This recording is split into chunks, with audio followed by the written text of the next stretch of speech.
Hello, friends. Brace yourself. We have a Grandmaster full moon lunar eclipse in Pisces hitting step 25 this week. That means the space-time continuum is going to continuum a different way. All that and more on Namaste Today Live. Keep streaming.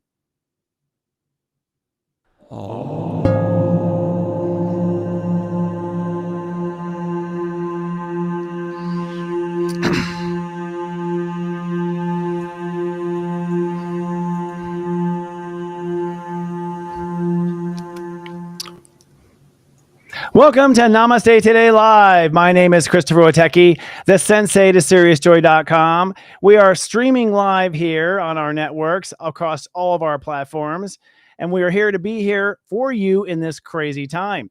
In fact, we are now live on YouTube, Facebook, LinkedIn, X.com, and Instagram simultaneously. We're also bringing together all the chats of those platforms into what we call a super chat.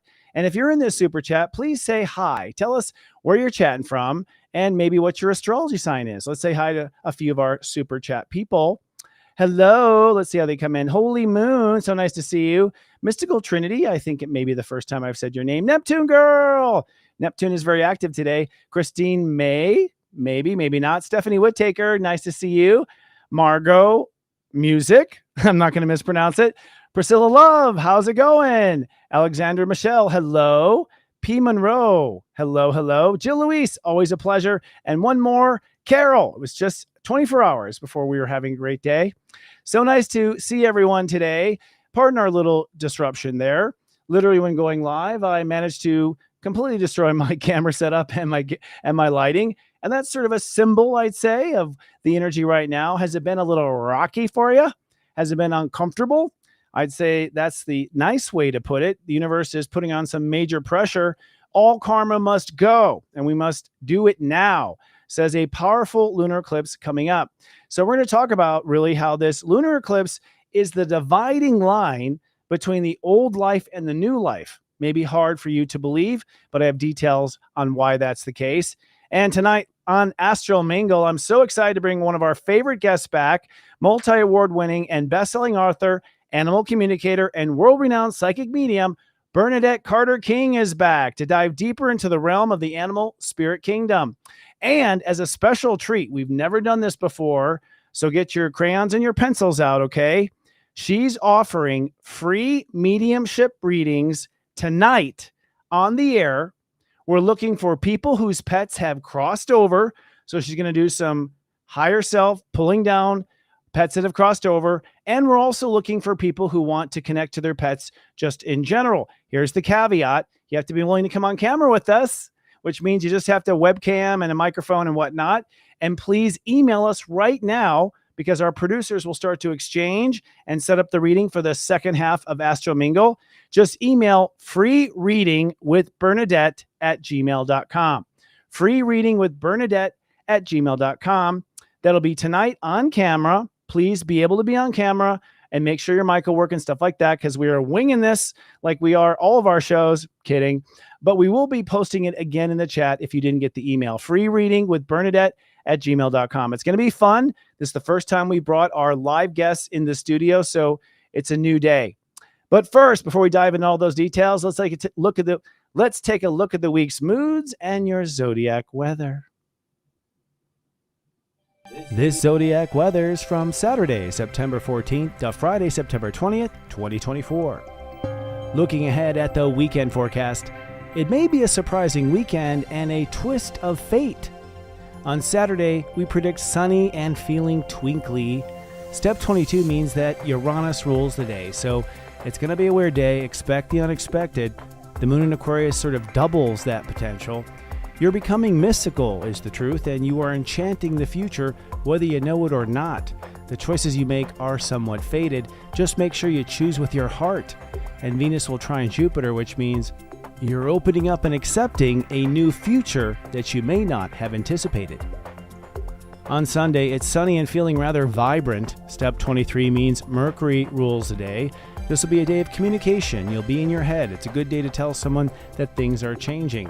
I become brilliant is how you're feeling on the inside because you are making shift happen. The moon in Aquarius can feel your destiny. And with Mars squaring the nodes at step 6 Aries, you're willing to face uncomfortable feelings to make things change. Then taking a peek at the 5-day week we have ahead. This week will break the fabric of space-time as a Grand Master Lunar Eclipse in Pisces at step 25 officially closed the book on the karma you were born to and opens a new book of the story you were born to live. This is the official timeline change between the old era and the new era. And how that new story begins depends on how much work you did with your relationship to yourself. Let's take a look. On Monday, it's sunny and you are feeling some healing. Step 24 means that Venus rules today. This will be a relaxed, creative, resting and receiving day. You are becoming refined and opening to an authentic future that feels good. Venus opposing Chiron means you're not afraid of chaos anymore. The old story of doomsday has faded away. You now feel you confidently belong one place or another. You're either ready to move on or you're ready to heal. On Tuesday, space and time collide. It's sunny and miraculous. Step 25 Virgo is hosting a full moon lunar eclipse at step 25 Pisces. That's the highest net 7 in the sign of 7. The pure connection to your higher self determines if you're ready to move on. If you have faced the shadow of the lunar eclipse inside yourself, you'll feel at peace and I become blessed, accepting your evolution. Those feeling a disturbance in their intuition will be able to switch timelines 1 year from today. On Wednesday, you wake up feeling sunny and strong. Step 26 nets to an 8, which means Saturn rules the day. I become authorized. And now it's time to surrender to the way to a new timeline, or the way to healing. Mercury opposes Saturn at step 15, which means your mind now accepts that way. And once the moon moves into Aries, you may feel reborn. On Thursday, it's sunny and driven. Step 27 nets to a 9, which indicates Mars rules the day. That's doubled by the moon in Aries. You become consumed with your new path, courageously facing the unknown. And since the sun trines Uranus retrograde at 27 degrees Taurus, it's time to re-examine the blueprints of what you're making now that the timeline has changed. And then on Friday, it's sunny and rendering. Step 28 means you are waiting for the new timeline to appear, although you become transported because the new timeline is here, but you are now separating from delusion. With the sun opposing Neptune, it's the end of delusion for some and the beginning for others. And once the moon moves into Taurus, the new reality begins to materialize and the new timeline appears.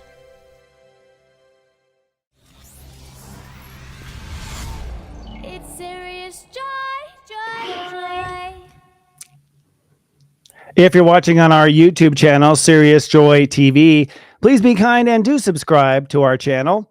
And also hit the bell button so you're notified. And if you don't mind, please like this program right now so the YouTube algorithm will support us and promote us. Today, Namaste Today Live is sponsored by the Arc Animal Tarot and Oracle Deck Certification Course, taught by its creator, animal communicator, Bernadette King. That's right. The Animal Kingdom, if you don't know, is a very neutral and grounded way to convey messages from spirit through symbolism of animal archetypes. This is a safe method for a practitioner. And in this certification program, Bernadette will be teaching the BCK method for accurate spirit guide reading. So basically, she's giving you her trade secrets of how it works to craft highly evidential tarot and oracle readings. So you'll learn how to cast your own readings using these cards, and also secrets to starting up your own online business and developing a business that will continue to grow. Bernadette has been teaching and here at Serious Joy about how she's created her most highest trafficked, let's say that again, highest traffic spiritual websites out there. So she knows not just her hybrid talents of spirituality, Bernadette knows business, she knows technology, and it's rare when a practitioner can answer all your questions in one classroom. So as a special gift to our Serious Joy subscribers, Bernadette is offering a $100 digital coupon. If you want to be a part of that, just send an email to support@seriousjoy.com with hashtag ARC in the subject line. Again, send us an email at support@seriousjoy.com with hashtag ARC in the subject line. and we'll send you the coupon code for $100 off. I'll just say she's going to be on the show later. You're going to see her talents for yourself, but we are all now amping up as practitioners, and the animal kingdom is really accurate. You'll see tonight. So without further ado, let's look at our weekly planets and transits.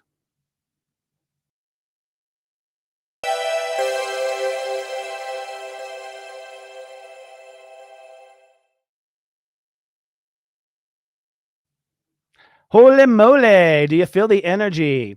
It has been crispy, crackling, difficult. People are breaking bones, getting sick. I have been in the hospital for someone else, helping them. I have been in not intensive care, but urgent care also for a situation that flared up on me. I know people sick right now, and part of it is this huge transition. It appears that we are indeed, as I predicted. I'm very happy I predicted it. But at the same time, I'm like hearing going, oh, shit, this is real. It seems that we are, in fact, on to a new timeline. And that is going to all be, in my opinion, catapulted or orchestrated by the planets this Tuesday with a full moon lunar eclipse at step 25 Pisces. Now, the significance of this eclipse is the purity of its form. Because what the step system has taught us is that there is a number that is associated with the sign.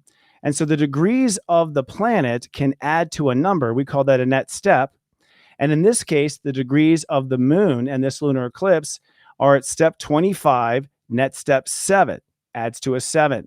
Now, this is multiplied by the fact that this 7 lunar eclipse is in the sign of 7, which is the Pisces spectrum of consciousness.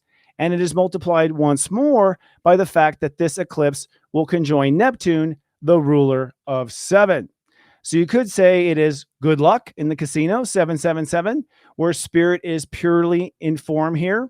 And what I believe is going to happen from what I've seen in my own meditations and talking to other practitioners is that this is a sort of a cosmic uplink to your highest self.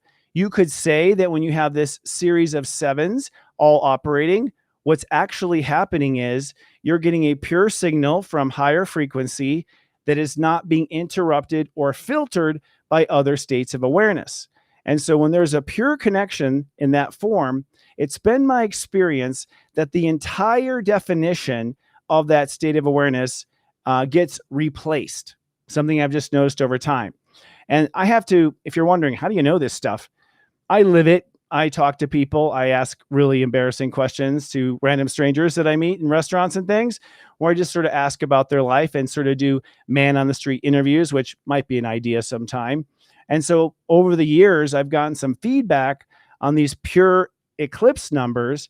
I've also witnessed it in my life. And I've seen that when you have a purity like that, you reprogram the consciousness. So that says and begs the question, what is the program of step 25 Pisces? Well, step 25, first of all, is in the third decan of Pisces. And the third decan, okay, 3 steps up, is the highest decan consciousness. So if you are a step 20 to a step 29 Pisces, you're sort of the seniors of the class, the ones who have been most experienced in Pisces. I believe that you have to have 1 or 2 lifetimes also in Pisces to be a master Pisces. But when you hit that master level, the master level is actually what creates all of the alignment with the lower frequencies of that same sign. Now, when I say lower, I'm not talking about darkness and despair and fears and things like that. I'm actually speaking to just how your scope of view is. As you move from the smaller degrees to the larger degrees, you're just actually expanding your awareness. You're seeing more of the consciousness, more of the sign. The interesting thing about the step 20s and beyond is they all start with the 2. A 2 is our feelings. And so all of the master degrees start with our feelings and a step number.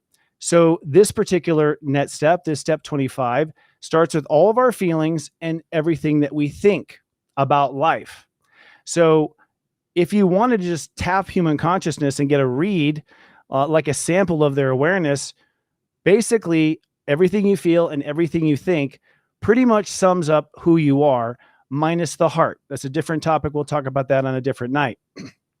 So what that means is in your life, everything you feel about spirituality, everything you feel about your place on earth at this time, everything you feel about the karma that you have received, and your mental opinions about them as well, which when I show you the chart, you'll see that 5 is going to change between now and Tuesday.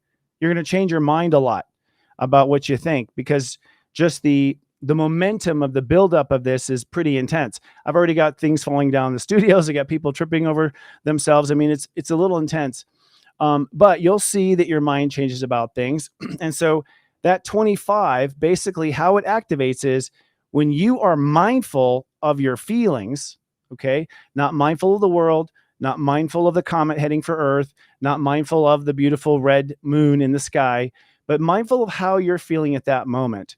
Then the 25 graduates to a 7. So when you apply the numbers upon themselves, it graduates to the higher number, which we call the net step. Now, the purpose of all this is, I believe, reaching that high net step multiplied by the fact that we have the Earth's shadow on the moon, and we have this gravitational event going on between the sun, the Earth, and the moon. It brings an extra gravity or an extra energetic force that sort of connects from the Earth also to the moon. So you have this sort of conscious highway, if you will, from Earth, which is represented by Virgo, a perfect representative for this, all the way up to the Pisces consciousness. And the Pisces consciousness is your subconscious, your past lives, and your deep subconscious, right? All the way up to your higher self. And so what I see when I look at this and I see clients' charts and what I'm already experiencing myself is there is going to be a 2-part experience with this eclipse. On the one hand, the eclipse itself is an erasing tool in a way. So a lunar eclipse is when the sun, is shining and the earth is blocking the sun. And so the shadow of the earth ends up on the moon. Now, remember, the moon is a broadcaster of energy back down to the earth. What the moon really is a rear view mirror or a side mirror that's constantly mirroring the earth consciousness back to the earth. It's part of the emotional state. Earth is 1 and the moon is 2, step 2, or Earth is actually 10. We'll go into that another time. But in essence, and so what happens is our own fears and trauma, our own shadow, the parts of us that we have a hard time reconciling, go casted onto the moon and then casted back. And so the energetic connection there is a lunar eclipse will blast you with your own shadow energy. So it's like getting your own shadow back. Now, oftentimes, people have already addressed their shadow in that particular area. Because this is step 25, net 7, it means all shadow around all feelings, all thoughts, and all karma. 7. Pretty thorough. So this means that we get a view or a vibrational feel of our shadow energy. Now, this has already been happening. I've been feeling shadow blasts, if you want to call that, all the way back about a week. Because I felt the planets working through Pisces. And I'll talk about what I think that really comes down to. But let me first explain the 2 ways that this eclipse can happen. If you are a person that has made friends with your shadow, and by making friends, I mean, yes, that was a time where I wasn't loving myself. That was a time where, I was falling into fear. That was a time where I was falling into addiction or poor habits or, I was treating everyone poorly. And you just honor it and understand it as a teaching tool for you. And you become friends with that shadow like Peter Pan, where you realize, hey, this shadow did something good for me in the sense that it allowed me to learn and teach. Speaking of shadow, there's mine coming up with my throat and my breathing. Been happening all week, by the way. So we've had the opportunity to face our shadow since Saturn first entered into Pisces. When Saturn moved to the first decan and the last step after that, step 11, the first 11 steps of any sign is how you embody your relationship to yourself in your body. And so as we went through the beginning of the Saturn transit, we were given the opportunity from 2023 to 2024, basically, mostly, to take responsibility for our shadow with ourself. Now, mind you, this is only your shadow with yourself. The universe is not asking you to make amends with other people or forgive others at this time, because it's only really based on reality, that is, on you. Your relationship to you is the basis of reality. Reality is the ability to see your inner spirit projected into a reality, virtual reality, basically, and where you can read this consciousness and signs and symbols and understand who you are. So all the mistakes we've made with ourselves were us learning how to be better gods, basically, to be better connected to the soul universe, to be better connected to creative consciousness. And that's one of the great things about being on Earth. Apparently, we're the only species in our Milky Way that have this combination of passion and creativity. So those romantic rom-coms that you see on Lifetime TV apparently are exclusive to this planet. Aliens would not understand it. They don't have that spectrum. My point is that we had to do a lot of emotional clearing. Step 2 in the 25, emotional clearing of our feelings that we harbor about ourselves. So let me get a little deeper here. Let's say that you have guilt for the way you treated someone else, and you have guilt because that's not who you really are. And that was a strange moment and you were pushed under circumstances and yada, yada, yada. We all have that sort of thing. And although you've already said sorry to the person and they're cool with it, you still harbor this shadowy feeling. That harboring of the shadowy feeling is often an inside out twisted way of winning the world's respect back, because we have long history of punishment and, on shaming, and judging ourselves is somehow going to make us closer to God, which is super twisted and inside out. And so as a result, we have tended to harbor these feelings, and also the 5, harbor these thoughts about ourselves. And then the 7, not trust ourselves and feel like we're bad or have bad karma, until Saturn started to move through this space, in 23 in a big way, and kind of wrapping up in 24. So we've had the opportunity to face our shadow. The question is, did you let it go? Did you let it go? If it comes up, does it rattle you? Does the shame come up? Does the embarrassment come up? Does any of the feelings from that moment come up? If it does, you're still holding on to that, probably not even wanting to, not even realizing how much karmic baggage you are carrying. And so this build up, first of all, to this eclipse, which is not even until next Tuesday, and I would say I'm feeling it now, just knowing eclipse energy, has been systematically in your Virgo consciousness, which is reality. So Pisces is the signal coming from God universe. Virgo is that signal becoming real, being realized by the client, being realized by the person that it's real. And so it is, the process of manifestation. But we have been scraping through Virgo this season, leading up to this eclipse, and finding little pieces of our shadow that we might have left behind. And I am definitely experiencing that in my life.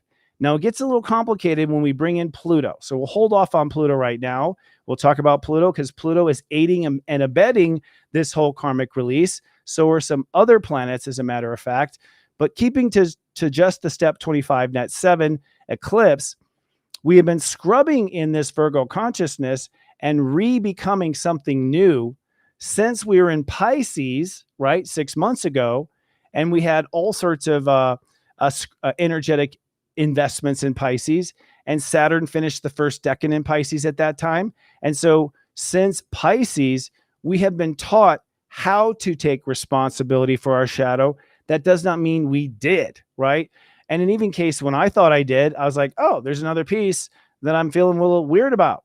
So from Pisces until Virgo, we have been clearing all of the evidence, the echoes, the memories, the instances, the conspiracies within your own consciousness. For instance, the ego and the mind often conspire and work together inside of us, sometimes against us or what appears to be against us. We've been clearing that. In Aries, we got rid of our ego issues that were not in line with the new treatment of ourself. In Taurus, we got rid of our self-worth issues that did not apply to the new version of ourself, but applied to the self-worth that came with the shadow and the shame. In Gemini, we began to think differently about ourselves, and to rewire how we think and what approach we take with ourselves, the words we use, the tone we take.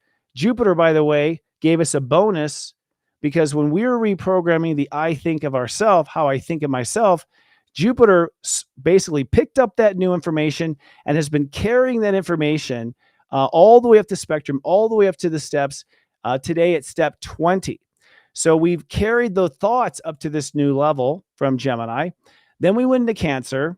That wasn't so much fun because there was a lot of junk in the trunk there and a lot of emotions that were probably unprocessed, unrealized. I didn't have a fun Cancer season, I have to say, but at least I didn't drown in the energy. By the way, Mars is back in Cancer right now for this eclipse. I'll talk about that in a couple of minutes. Then we went into Leo, where our heart was renewed. And at that point, hopefully falling in love with this new potential in ourself. Now that brings us to Virgo. Here in Virgo, 6 months later, which is the term it takes to manifest something on Earth at this time and in this particular timeline. It may shift in the new timeline. I'm not sure yet. As we enter Virgo, we then become this new version of ourself. First, a new version of ourself to ourself. That's the first decan. Then a new version of ourself to the world or to our daily life. That's the second decan or the second 10 steps in a sign. Then as we've recently come into this week, we move to the third decan. And the third decan is everything we feel and. So it's been everything we feel and our heart, step 21, which is where we are today. Although I'm not having the fun that I normally do. It's okay. Tomorrow, step 22, our feelings and our feelings about the world. And then the following day, step 23, our feelings and beliefs about the world. And then 24, our feelings and where we belong with the world. And then step 25, our feelings and what we think about ourselves in the world. Now, that basically covers it at 25, because if you know my step system, our step system, step 26 nets to an 8. That's when you commit to the new manifestation. So everything up to 25 is everything you know about life, all of your spirituality, all of your karma, all of your data. You could theoretically put in some sort of a crystal, hard drive and download your entire life up to step 25 Pisces. It's all stored in the sense of the spiritual pre-manifest of who you are and what you're becoming. So this eclipse, going back to the eclipse, the universe is going to swap out 25s. The first thing that happens is the shadow is casted on the moon and we feel the shadow come back. And it's sort of like Groundhog Day, very much so. I realize with karma, and I'm kind of curious about that movie a little deeper now that I understand it this way, kind of like Groundhog Day. If we see our shadow, right, we will then want to hide. Or if our shadow bugs us, or if our shadow disrupts us, we will push away if we have not found coping skills for our shadow. So those who sort of push away, like, whoa, I don't want to feel these feelings about, when I was 22 and blah, blah, blah, blah, right? Or whatever is coming up.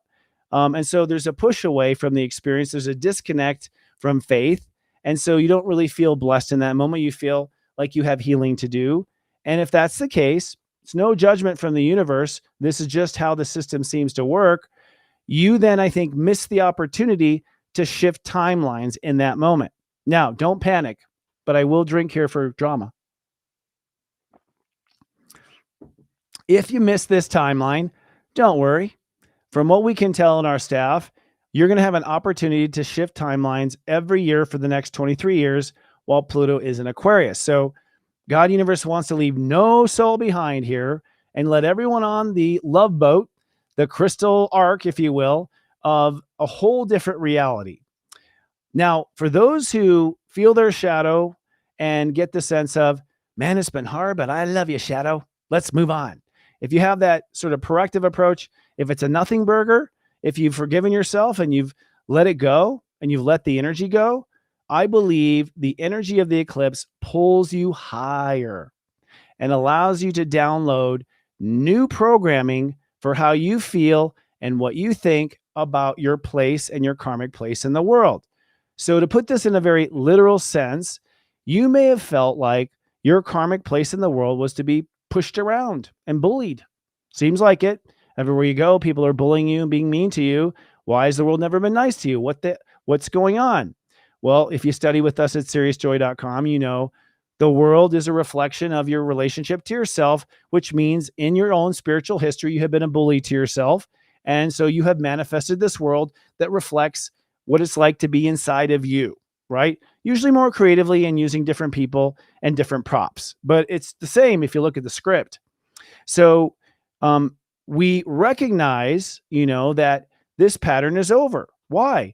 It's over because I no longer feel that the world is bullying me. I understand that it was an echo of my own shame and my own issues with myself. And I was taking anger out on myself, for example. I no longer think that I am a victim in the world. And so because I don't feel and think I'm a victim in the world, net 7, when the two numbers, the primary and the secondary, are in the same intention, you open up the next level of the consciousness, which means therefore the net 7, I sense energy. I sense my karma is over. And by the way, it's waiting for that declaration. So I highly recommend that you declare in front of Jesus or whatever higher master you want to hang out with that your karma is indeed over. Speaking of higher masters, by the way, I pulled a card from the Divine Masters, which is this new cool book and deck I've been using with Kyle Gray. And I pulled a card because I'm just feeling chaos. And it was Kali Ma, basically, is the card that came up. Divine Severance. Cut the cords to drama, fears, and limitations. I shift you not. I pulled this card. And that's exactly what's happening. We are cutting the cord to dramas, fears, and limitations. I don't know if we're going to have horror films in the new, spectrum of what we're going to live. I mean, if it is a horror film, it'll be like, we're out of milk, it'll be something a lot more chill. But so the eclipse, going back to the architecture of this, the eclipse is this moment where you will either feel your shadow or not. You will either think that you're in shadow or not, or you will feel it's over and you will think it's over. And by the way, I already had my lunar eclipse event. I mean, we'll see if something gets stacked on, but I had a major in the last 2 weeks. Actually, the last month, I've been telling people I'm in a gray night of the soul. It's not a dark night. It's just cloudy. And it's a little, I don't know, it's not twinkly with stars, but it's not, but it's also kind of cloudy. And I realized I had the epiphany in the last couple of days, like I have been processing this eclipse for the last 3-4 weeks where stuff has come up that I'm ashamed of, I regret. And I'm like, letting that go, I'm applying my own steps to it. I forgive myself. I understand how I got there. Just the whole meaning and the release. And that in essence is the spiritual work, if you want to call it that, is to let it go. Now, if you want to look at this more practically, you simply can't go higher vibration if you hold on to the lower vibration. You can't. It's heavier. It's denser. And we're moving to a lighter consciousness. You may wonder, what is a lighter consciousness? Isn't that kind of hokey? Not really. I mean, have you ever been to a party that just felt so amazing you never wanted to leave? We have. It's called Unite the Light. We had a great time. Whenever I gather with my staff, if we're in a good mood, we feel this great vibe. When I'm in the cast of LOL and the crew, I feel this great vibe. There is a lighthearted, happy energy. If you laugh for 20 minutes, you know what I'm talking about. That, in essence, is the break open of what we call 5D or the higher frequencies. And the rumor is, and I say rumor going back to Atlantis as far as this is concerned, everyone started in that state waking up every day. There was no despair. There was no stealing. From what I understand, people didn't have money. You could take as much as you want out of stores. I'm just telling you the legends of Atlantis. It was basically a heaven on earth. It was an experiment, but we weren't really paying attention to some pests that we had maybe crawling around on the planet with different agendas. And so being the naive children that we were heavily infiltrated with shadowy energy. And we have fallen and we have not gotten back up without one of those devices to call someone. What's that called? For 26,000 years. 26,000 years, we've been trying to get back up on our feet from being sort of trick punched by another thing we'll talk about some other time. But in essence, our own naivety as a human race. And so the difficulty and the struggle of humankind, yes, you can blame, certain organizations, certain families, certain situations, certain politicians. Sure, you can blame them, but if you do blame them, you haven't ascended. Because the nature of reality, from what we understand, and again, if anyone disagrees, give it a try, follow the steps I give you, see for yourself how things will just manifest right in your face. I don't expect you to believe me, but I have had it happen so many times that at this point, it is becoming automatic. I digress. Part of the two worlds of the shadow hanging on and moving to the next frequency or timeline is there's a fundamental belief and boundary 0, belief 3, and belief is really what your heart feels. So it's really, 4 states of awareness that you either believe fundamentally that you are a child of the universe and creation. And so therefore you are one with universe and creation. So therefore you are, what you do has an effect on all universe and creation. And so there's never a real possibility that your own self, universe and creation, will turn on you. It's that if you turn on yourself, universe and creation will create that scenario for you so you to understand in the outer world what's going on in the inner world. From what I understand, God consciousness wanted to see herself. There was no way to see herself. There was no mirror. And so density in the third dimension was created. But we as an earth are now coming to a place where we've outgrown this. We don't need our training wheels anymore. We don't need our Baba. We are coming back online. And I think a lot of factions of the earth are very aware of this and don't want it to happen, because if you let everyone know that they hold the power of God in the hand, if they just do things in a certain sequence and a certain step, and they pay attention to certain things at the right time, the universe will actually fall under their command. And it can happen right now in your life. You don't need the rest of the world to understand. So this lunar eclipse is so profound, in my opinion, because I believe this lunar eclipse is the first line, not the last line, but the first gateway between the age of Pisces and the age of Aquarius.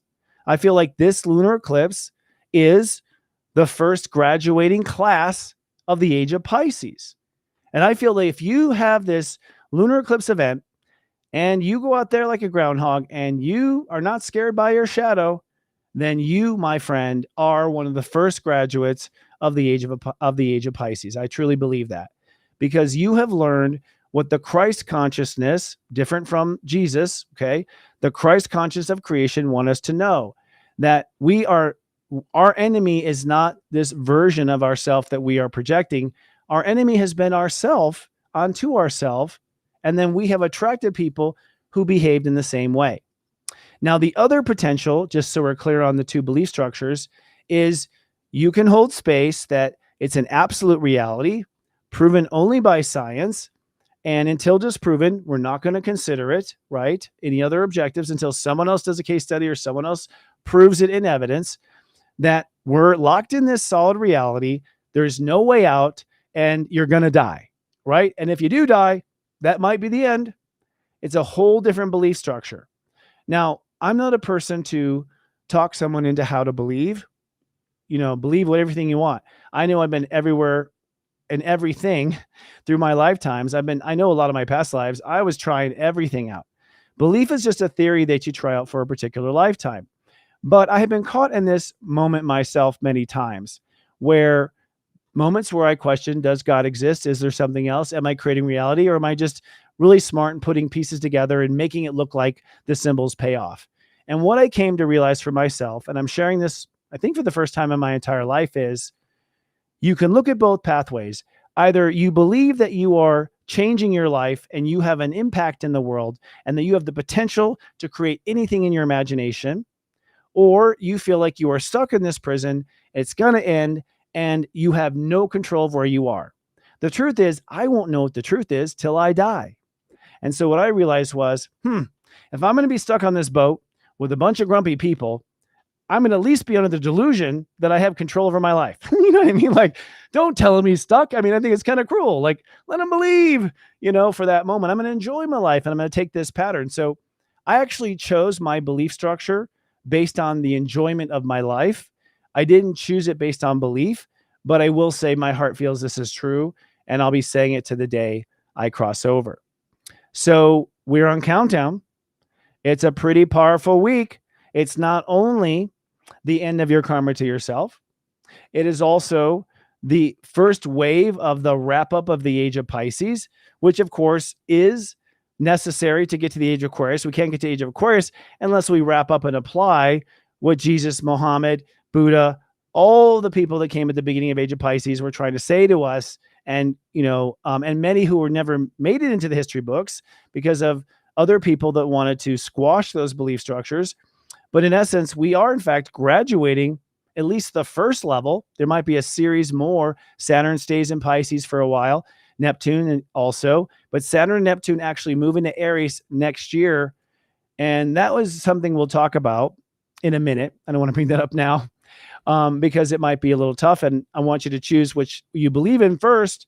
But that is basically, in my opinion, the lessons have been given to our population with Saturn, Neptune, and Pisces at the same time for you to graduate the age of Pisces, completely graduate. In other words, you can move on to the next grade.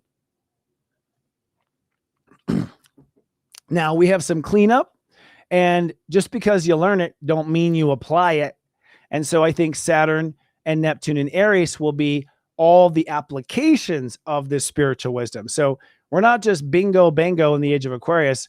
We're going to be working for the next 24 years to raise the vibration to get there.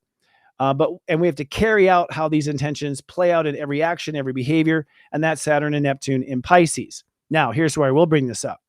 The last time we had this moment with Pisces and Aries was just before the American Civil War. And I feel like, knowing the history, loving Abraham Lincoln and that amazing Aquarius and what he brought at the time, think about it. He was an Aquarius trying to help us have a higher vibe. But the real issue in that time was morals, spirituality. Like, can we treat other human beings this way? Is that how God created? I mean, to me, that was the moral question, right? And at the time, you could say if there was a lunar eclipse in Pisces, and I'm sure there was, I just haven't had time to look it up. There was a time when the population of the United States had a lunar eclipse in Pisces. They saw their shadow and they reacted accordingly. And at that time, about half went one way and half went the other, for lack of a better mathematics. And then when Saturn and Neptune went into Aries, we fought about it.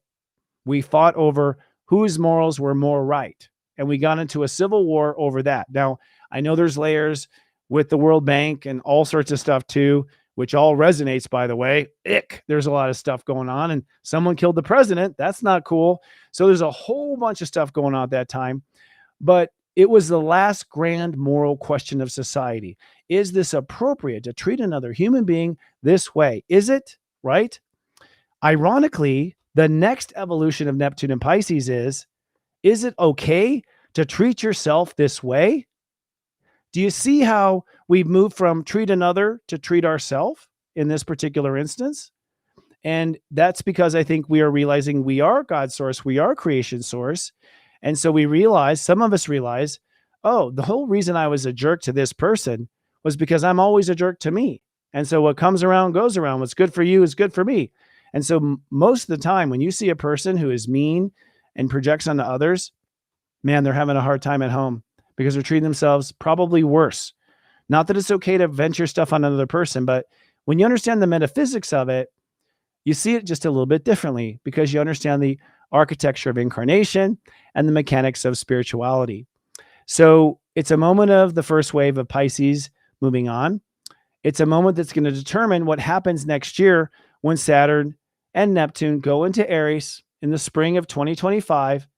We'll see where the conflict rises based on not north, south, black, white, money, poor, or any of the things we've been injected as terms and ideas into what's really causing it. What's really at the heart of the matter is that you have a version of the population who feels trapped, that they have no options, that they are being controlled by their masters, and there's no hope. And you have another part of the population who feels we can thrive and we can rise above this and we can take control of our reality and make life what we want it to be. And because the two factions now, one of the two factions has a different belief structure that I don't need to raise a gun to you, brother. No, I'm not going to go that far. I'm too lazy to fight a war. Please. There's a whole faction now that doesn't want to do it, I personally don't believe we're going to have anything like we saw in the Civil War or anything like we saw in the American Revolution. Now, that brings us to another point, the American Revolution. Pluto has retrograded since September 2nd to 29 degrees Capricorn. There's a lot to talk about tonight. And that is also a hellfire and damnation in its own right, because the last time Pluto was at 29 degrees Capricorn was the American Revolution, where we were having to push the envelope of control, because 29 is pushing the envelope of power and control. So 29 is when we riot, 29 is when we protest, 29 is when we strike, 29 is when we do even worse things that we don't need to do. But it's when we push the limit. Now, back in 1776, what we were saying is, hey, Great Britain, you don't have the right to govern me because I said so. Ugh. That's what we said, because we said so. And of course, the rest of the world's like, you arrogant Americans, geez, right? And perhaps we were, but also we got a taste of freedom. I can come on this land. I can be whoever I want. I can believe in whatever I want. I can have the religion of whatever I want. That's new in the world. If you study history, it was new. And my point to you is it's still brilliant and it's still beautiful. But now that we're at Pluto 29 the second time, or the first time since the United States was born, here we again are fighting for limits of power. But without getting too political or banned, where's our power limited now? I think the taxation without representation is my cell phone provider and my utility provider. I feel like my rights have been trampled upon with my water provider, putting things in it that I did not ask you to put in with the taxes I did pay you faithfully. There is a ton of actually the government and the institutions that were designed to free us from Britain have now in some ways become Britain. And I'm not blaming the government. I'm actually looking at corporations and greed, a top population. But again, I'm not here to preach in that level, because Pluto at 29 will mean that in addition to facing our shadow, we're also making profound decisions about how we will use or not use or abuse our particular power in a situation. And we're also making important choices as to whether or not we will claim our power or we will allow it to be taken away. So to put it in context of the 1776 revolution, right now, basically the things that are happening as far as unfair pricing, inflation, job market shrinking, fertility going down, food being not really high vibration, water not high vibration, real estate impossible to purchase, probably 4 companies owning most of America or a piece of all of America. All of this really comes down to you as a U.S. citizen. At least here I can speak to U.S. So forgive the world. Okay. I'm not trying to I just got to talk to my Americans real quick. We now are in the same place our forefathers and mothers were. We're either going to say, hey, no, Britain, you don't control me. I will decide what the rules are, and I will decide what my God-given right is. And isn't it interesting that, take it from the top, isn't that interesting that we have combined both the American Revolution and the big test for power with the age of Pisces lesson, which is what is most moral. This is why the time you are born right now is so important, because we had to wait hundreds of years between these events, and now they're compacted into this awesome unit experience where we can at the same time claim our shadow, make friends with it, forgive ourselves. Sorry, it was the dark ages. I'm not proud of it, right? Like whatever that happens to be, let that go. Realize from your download, hey, I'm here for a different purpose. I'm not here to struggle. Once you realize that, hey, what the heck are you doing with my phone bill? Why are you going too far? Why are you in my yard? Why are you telling me how to be and what to believe? I thought this was the great American experiment, which in my opinion is a recreation of Atlantis. We'll wait for that another time. But there comes this moment where we say, no, that's not going to work for me. Now, the way this happens is in your own personal life. And I know tonight's a long lecture, but friends, this is the moment. I'm not doing false signals here. I believe this is the moment. This is the moment.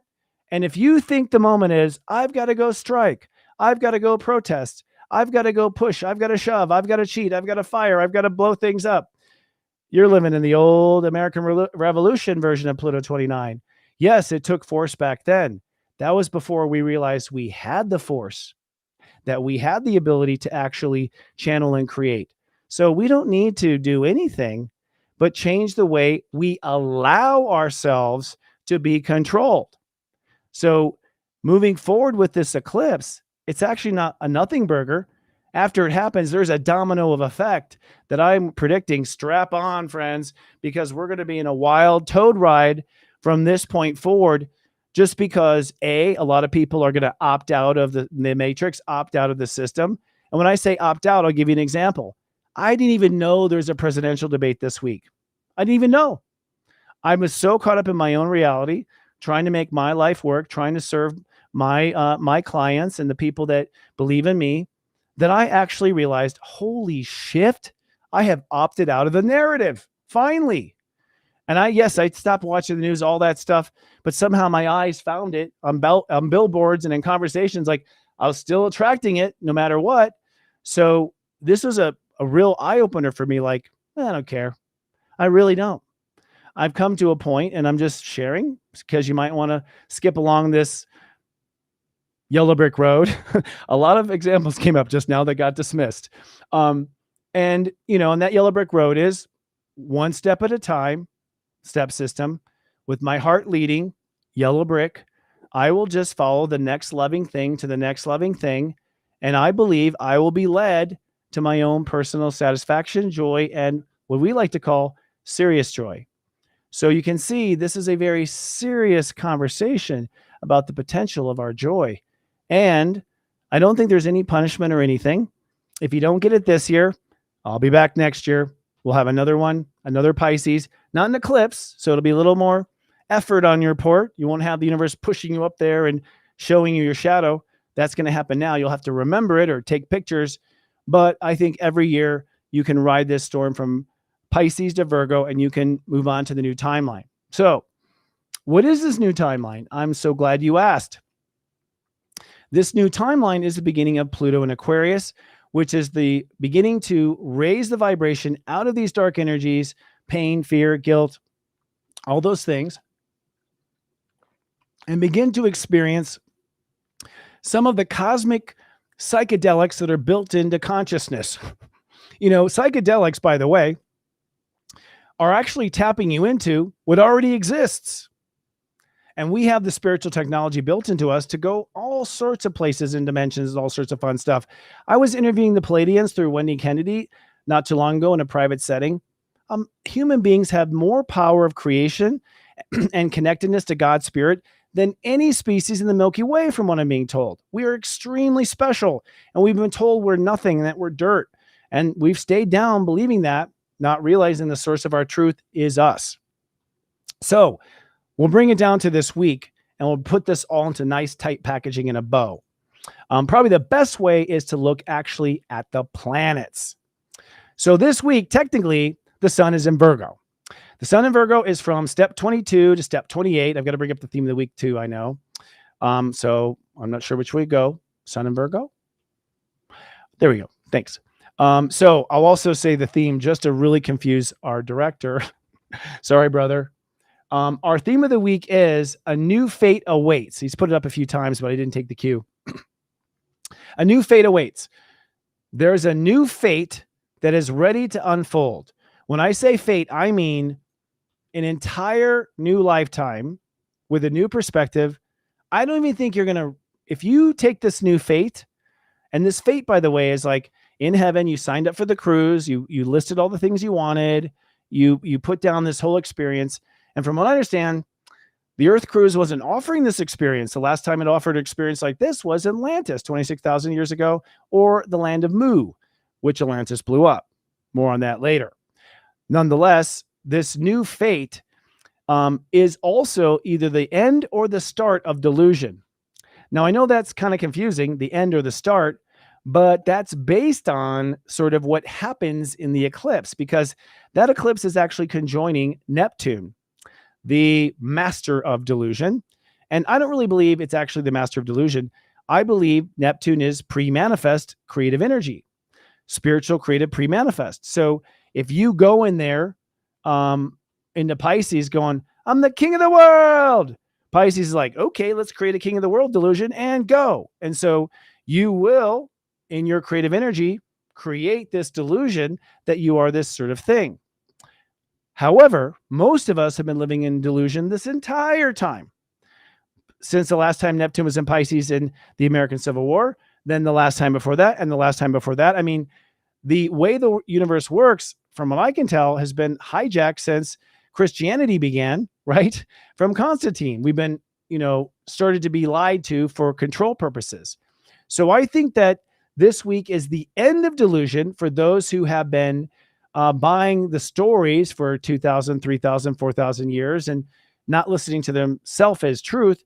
But I think those who are insisting on, nope, this is it. This is real. You can't measure it. It's not real. It comes down to atoms. That's how it is. The universe just spontaneously combusted and created all of life like, randomly through, choice. And I'm not trying to be sarcastic, but part of me is like, come on, Darwin, really? Besides that, if you believe that you are locked into a solid reality, to me, in my opinion, that's a delusion. Now, I know that there are probably boyfriends to women who are watching this show are going, he's delusional. Okay. I mean, we can all point to each other's creation and our crayons and call each other delusional for the crayon creation we created, which is what I think reality is. But my point is that we have to be careful and we have to make some clear boundaries, because people will believe in what they think is the moral choice, just like the Civil War. And I'm not picking sides ever, but ultimately, a lot of people believe being mean was the way to go, and some people believe being completely not mean. And the truth of the matter is, both parts sort of fell for their own spell and believed it 100%. It comes down to that Pisces energy. Do we believe in that part? So this week is really where you have a new fate that awaits.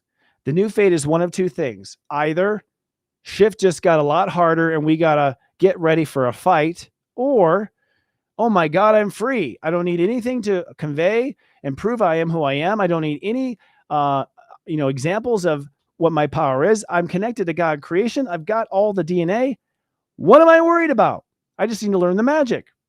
And in that case, I think we are freed from the delusion that you must repent and you must do this and you must do that and that sort of thing. So the key question to ask yourself this week is, to sort of get you on the higher plane, is what is my place in Earth's destiny? And I would love, actually, if anyone has the courage to post it in the comments right now. Do you happen to know what your place is in Earth's destiny? Now, I happen to know, but I think I'm a nerd. I mean, there's no judgment, but I could be wrong. We'll see. I could find that I'm delusional. I could find that delusion just got me to here. And I could come back next week and be like, that's it. I'm going to be a tap dancer and I'm going to join, some sort of an Irish rock band and I'm going to do step dancing. And that's what I've been doing. It's step dancing. It's not step numbers. I was wrong the whole time. It's quite possible. Who knows? As long as I'm in serious joy, I don't care. If I'm happy and I'm enjoying myself, that was the whole point of coming down from heaven, where things get very boring when there's nothing to see. Okay. So this week, when you get to the step numbers, if we bring back the sun, can we bring back the sun, my brother? The sun goes from step 22 to step 28. So 22, all right, starts tomorrow. Now 22 is Toto. I don't think we're not home anymore. This isn't Kansas. 22 is when how you feel about yourself, does not match with what the world feels like. That's why step 22 is a cosmic interdimensional wizard degree. And we can go deep down a rabbit hole about how to use that energy. We're teaching that at Serious Joy, by the way, for our advanced clients. But we go from step 22, and step 22 actually starts tomorrow. So way before the eclipse on Tuesday, you go, I don't feel like my world and I belong. We don't belong together, because 22 nets to 4. And that's been my whole week, by the way. My whole week has been a lot of people telling me I don't belong with that, telling me that they don't belong with what I'm giving them. And I'm like, cool. I'm glad we figured it out. Why are we wasting our time? Enjoy. Or the same reverse, where I've been like, My Leo rising, like, give me my, my king lifetime, not here now. I'm like, wait a second, I'm not king. Damn it. This does not belong. I've had a lot of moments where I'm just like, this doesn't belong and this doesn't belong. And I never asked for this in heaven. And you weren't on the brochure either. And so that climaxes tomorrow at step 22. Oh, goodness, I'm on a roll here, 60 minutes. Tomorrow at step 22, you realize you do or don't belong. Then step 23, do your beliefs feel like they go? Step 24, do you feel like you belong to the future and your heart opening up? Step 25, the eclipse, do your mind and feelings sense that this is the timeline? Then step 26, I commit to this path. Step 27, I act on this path. Step 28, I manifest the new timeline. So it is like a car wash factory manifesting your path to your destiny this week alone. And unfortunately, you could have just found serious joy right now, heard this, learned it, and graduated. It turns out you don't have to go to class. You just have to show up at the right time. Now, what's compelling about this is at step 25, we have the eclipse. At step 26, we commit. At step 27, the sun trines Uranus at 27 Taurus. And so there is a reconstruction of how we're going to construct things. At step 28, the sun opposes Neptune. And so at that moment, we manifest the new timeline. So I'm going to get down to the nitty gritty here because I've just spent an hour. I think I just vented all my frustration that I went through this week through this channel. So it was a win-win here. I hope it was good for you. It was good for me. So Mercury goes from 8 to 20 Virgo, which means we mentally rethink everything from 8 to 20. Wow. The mind moves really fast. All the way to 8 to 20, we recalculate everything in our reality at the same time. So it's quite a little kind of like performance that the universe does. Then, of course, moving on to Pisces. So Pisces is the opposite of this energy. In Pisces, we have Saturn and Neptune, as I've spoken before. Saturn's at step 15 all week, and 15 degrees Pisces is it's all good. That's the Goldilocks zone. Goldilocks is step 15, where it's all good and he's happy and she's happy. It is basically a utopia degree, step 15, or the artist. So Saturn's going, it's utopia and above. Saturn's like digging in, as Saturn likes to do. Neptune's at step 28 retrograde, which is I manifest the new spiritual timeline. Moving on to the moon, which is really fueling all this energy through the week. Today, tomorrow, and Saturn day, and into Monday, I think we're still, I don't know, definitely Saturday, Sunday, Monday. I'm not sure where the moon is. I'm not sure who I am or where I am right now in the matrix, but we're sort of getting our bearings emotionally Saturday, Sunday with this belongs and that belongs and this does and that doesn't. So we're sort of feeling through the frequencies and finding that Goldilocks sort of sweet spot. Then we have the countdown to the full moon lunar eclipse. The moon goes full in Pisces. Expect a lot of trauma and drama Monday and Tuesday in the eclipse, and then aftermath after the eclipse. So it's, I don't know. Maybe I'll broadcast live and put a camera on me. I don't know what that's going to be. We've never come out of the age of Pisces after a breakdown, the fall of Atlantis and blah, blah, blah. We never have. Some things we just don't know. But I do know this. You will be reborn in a kind of baptism, kind of like a baptism in a way to a pure spirituality, not to a church. And then the moon goes into Aries, which is the rise of the phoenix, the birth of the new ego, the new Migo. And of course, because the eclipse is conjoining the North Node at 6 degrees Aries with an 8-degree orb, basically this spiritual transformation that you go through is immediately programmed into a new ego for yourself, where you will then activate and sort of base your activities on. And then we follow through those actions until next Friday. Of course, I talked about step 27 and it trining Uranus. A lot of change probably in business. I expect a lot of financial fallout as a result of this eclipse. Strangely enough, the Fed is going to report whether they're going to lower the rates or not right around when the moon goes into Aries and after the eclipse. So I wonder if there'll be a shift or it's already been decided. Of course, Uranus in Taurus at step 27. Uranus at step 27 retrograde, but 27 is a net 9, which is will we or will we not? It's the final call to go to battle or to not call it a battle. I've been telling people, call it a race. It's a race for happiness. It's not really a battle. Battle's so age of Pisces. It's so over battle. Who's going to battle anymore? We can make rainbow unicorns come out of our hands, right? But Uranus at 27 does mean retrograde with the sun trining into it on Thursday. that you may come out of this eclipse. You're like, okay, that's it. Cancel the show, cancel this trip, cancel that, cancel this, quit spending money. A lot of people may ironically come out feeling like they need to cut their investments. Now, if they feel like they need to cut their investments, yes, I guess that's a clue that the Fed won't do anything and just keep putting a squeeze on our economy. Could be. But it does mean that probably a lot of the things you were planning were based on the old you with the old fears and the old shadow. So quite likely you were building structures that were like shadow proof and you were paying 20% more. When now there's no shadow, we can get rid of the shadow proof, right? Moving on to the next, Gemini.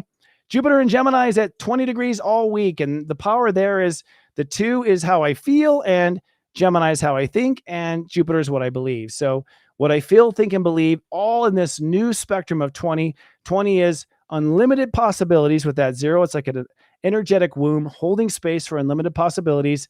So Jupiter's on board this party. Jupiter's there, and he's brought the refreshments and other things.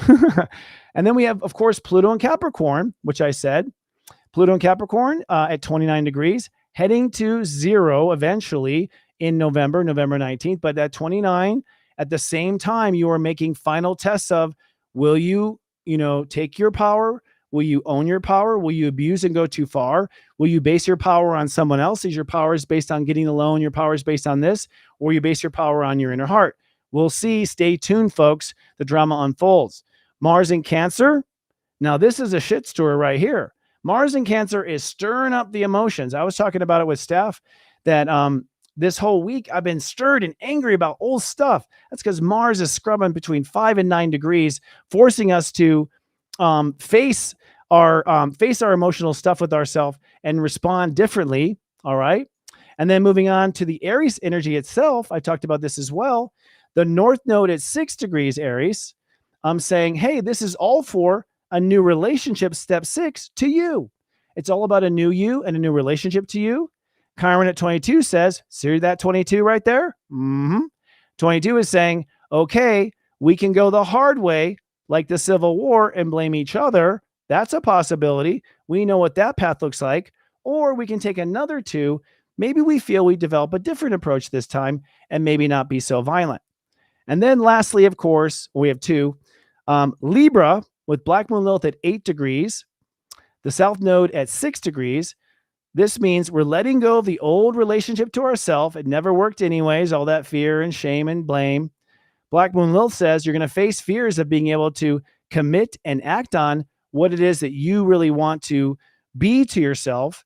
And Venus from 19 to 27, I know this is a lot, but it is basically saying, let's reevaluate every relationship we have in the entire spectrum of everything in society. That's 19 to 27. Every relationship in society and our relationship to the future. Let's analyze it and see, is it fair or not? So, talk about fair. They say God does not interfere with free will, but this looks like a spiritual conspiracy to me because all the planets are wired for one thing, and that's ascension. Now, we already have Mama Bear backstage. Sorry, Mama, I'm a little off. Sorry, Mama Bear. Little out of, we're running a little late. I'm going to skip the charts for this week because I think it's overdue. But let's go ahead and get to the bottom of what it means for you. Go steep yourself some tea, and let's have our weekly tea time.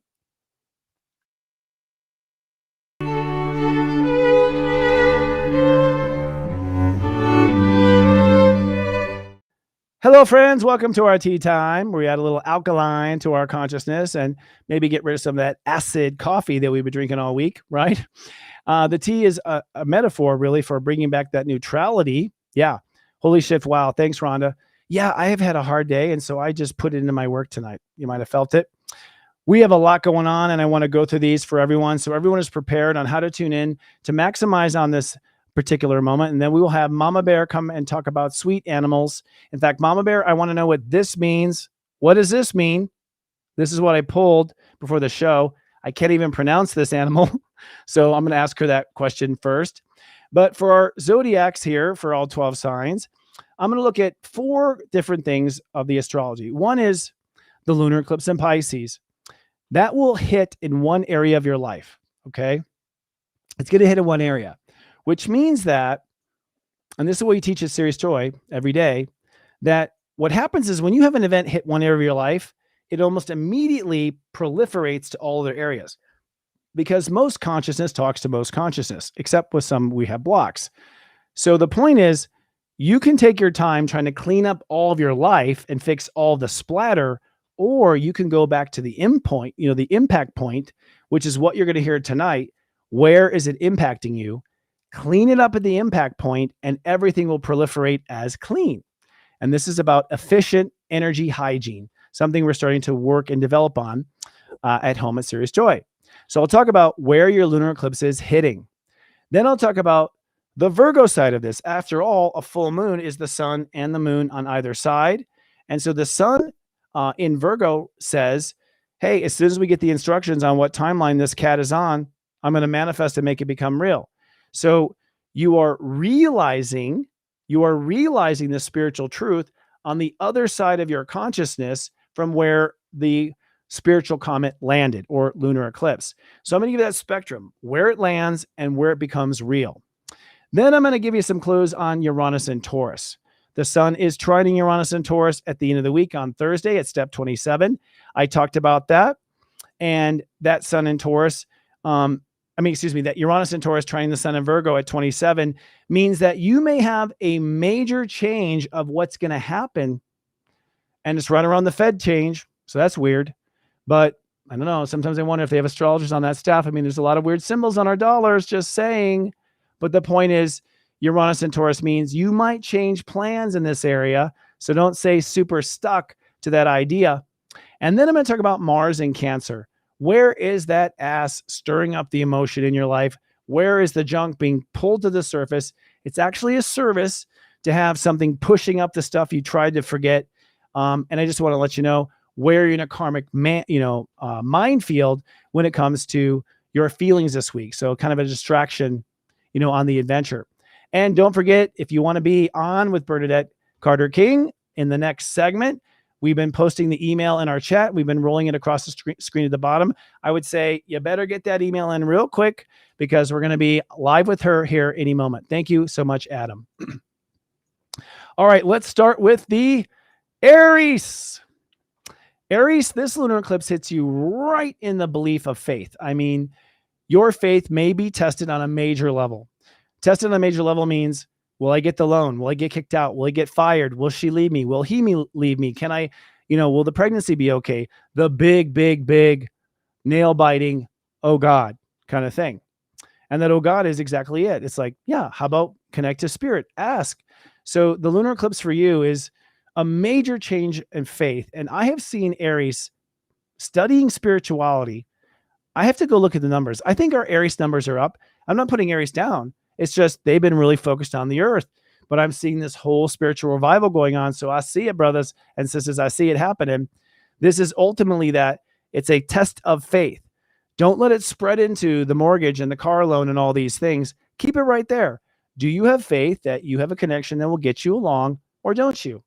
Now, the sun in Virgo says that faith issue is going to materialize clearly, evidence so clearly right in your daily life. It'll materialize in your health. It'll materialize in your job. It'll materialize in your performance, which means the tractor will die. Do you have faith you can get to the gas station and get some more gas before the sun comes down? It means that it looks like you didn't get paid this week. Do you have faith you can borrow enough money to get through? You might have a test of faith between now and Tuesday. In reality, that's undeniable. That is part of this whole lesson. Trining Uranus means that you may actually change your investment strategy on or after Thursday. You're being given permission from the universe, like maybe you need to rebuild it based on faith, or rebuild your investments based on not avoiding fear. Sometimes we avoid fear, and that's not a positive investment because it's based on an avoidance, right? So probably financial, money, long-term productization, sort of changes happening for you. And then lastly, Mars in Cancer. Mars, your own ruling planet, so you're getting a taste of your own medicine sometimes, how Mars can push, is really stirring up childhood issues for you. So you might have some mama issues or childhood issues or abandonment issues come blazing to the surface, which is part of that wonderful karmic package that you were born with. Moving on to Taurus. Taurus, I'm actually feeling this right now. In your social reputation and your ambition, you are feeling this test of the spiritual timeline. So it's in your relationship to the public. Here I am, living proof of what I preach right now. I'm just bringing it all to you. It's your problem now. But really, Tauruses are using the placement of where I belong in the world. What role do I play in the world? What will I do and what won't I do? Will I do windows? Will I scrub floors? Like, where do I belong? Somehow your karma is tied up into making you think you belong somewhere you didn't, probably because you were forcing yourself to pay some sort of punishment on behalf of whoever was the original sinner, not you. You could have been, but probably not in this case. So you're playing it out in your social reputation, in your ambition, in your relationships to your clients. So you want to be your best in that context to avoid falling down the karmic well. It's going to manifest very clearly, however, in personal dreams. So Taurus, brother, sister, your heart is screaming for greater happiness right now. And you're going to actually have to express this lesson through love, loving yourself, loving others, and blasting through anything that's blocking, any sunspots that are blocking that heart and that love. So you'll see this realized in creativity, love, connection, children, things like that.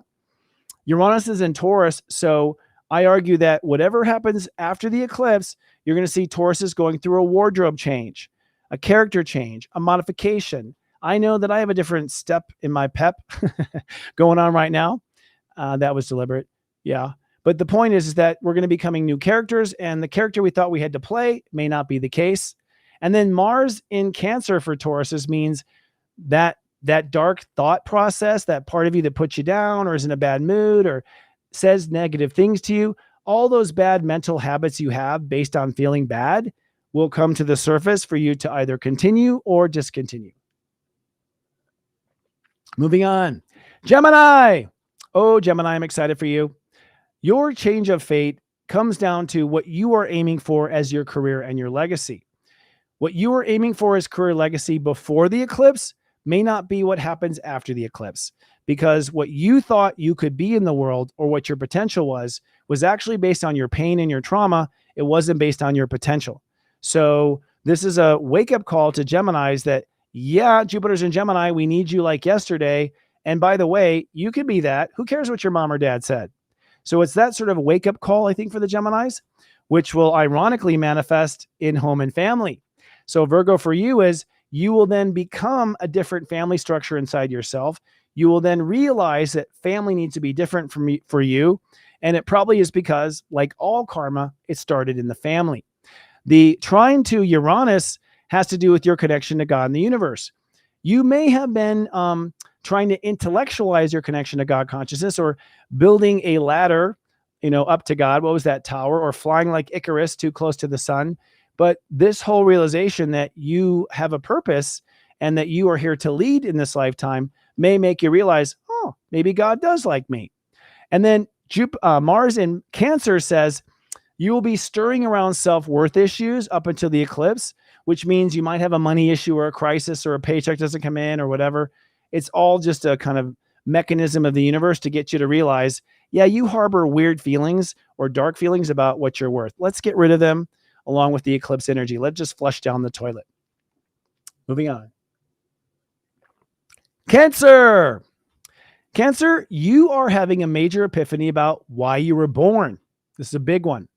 And I'm seeing this in my fellow Cancers, and I'm seeing this in my family Cancers.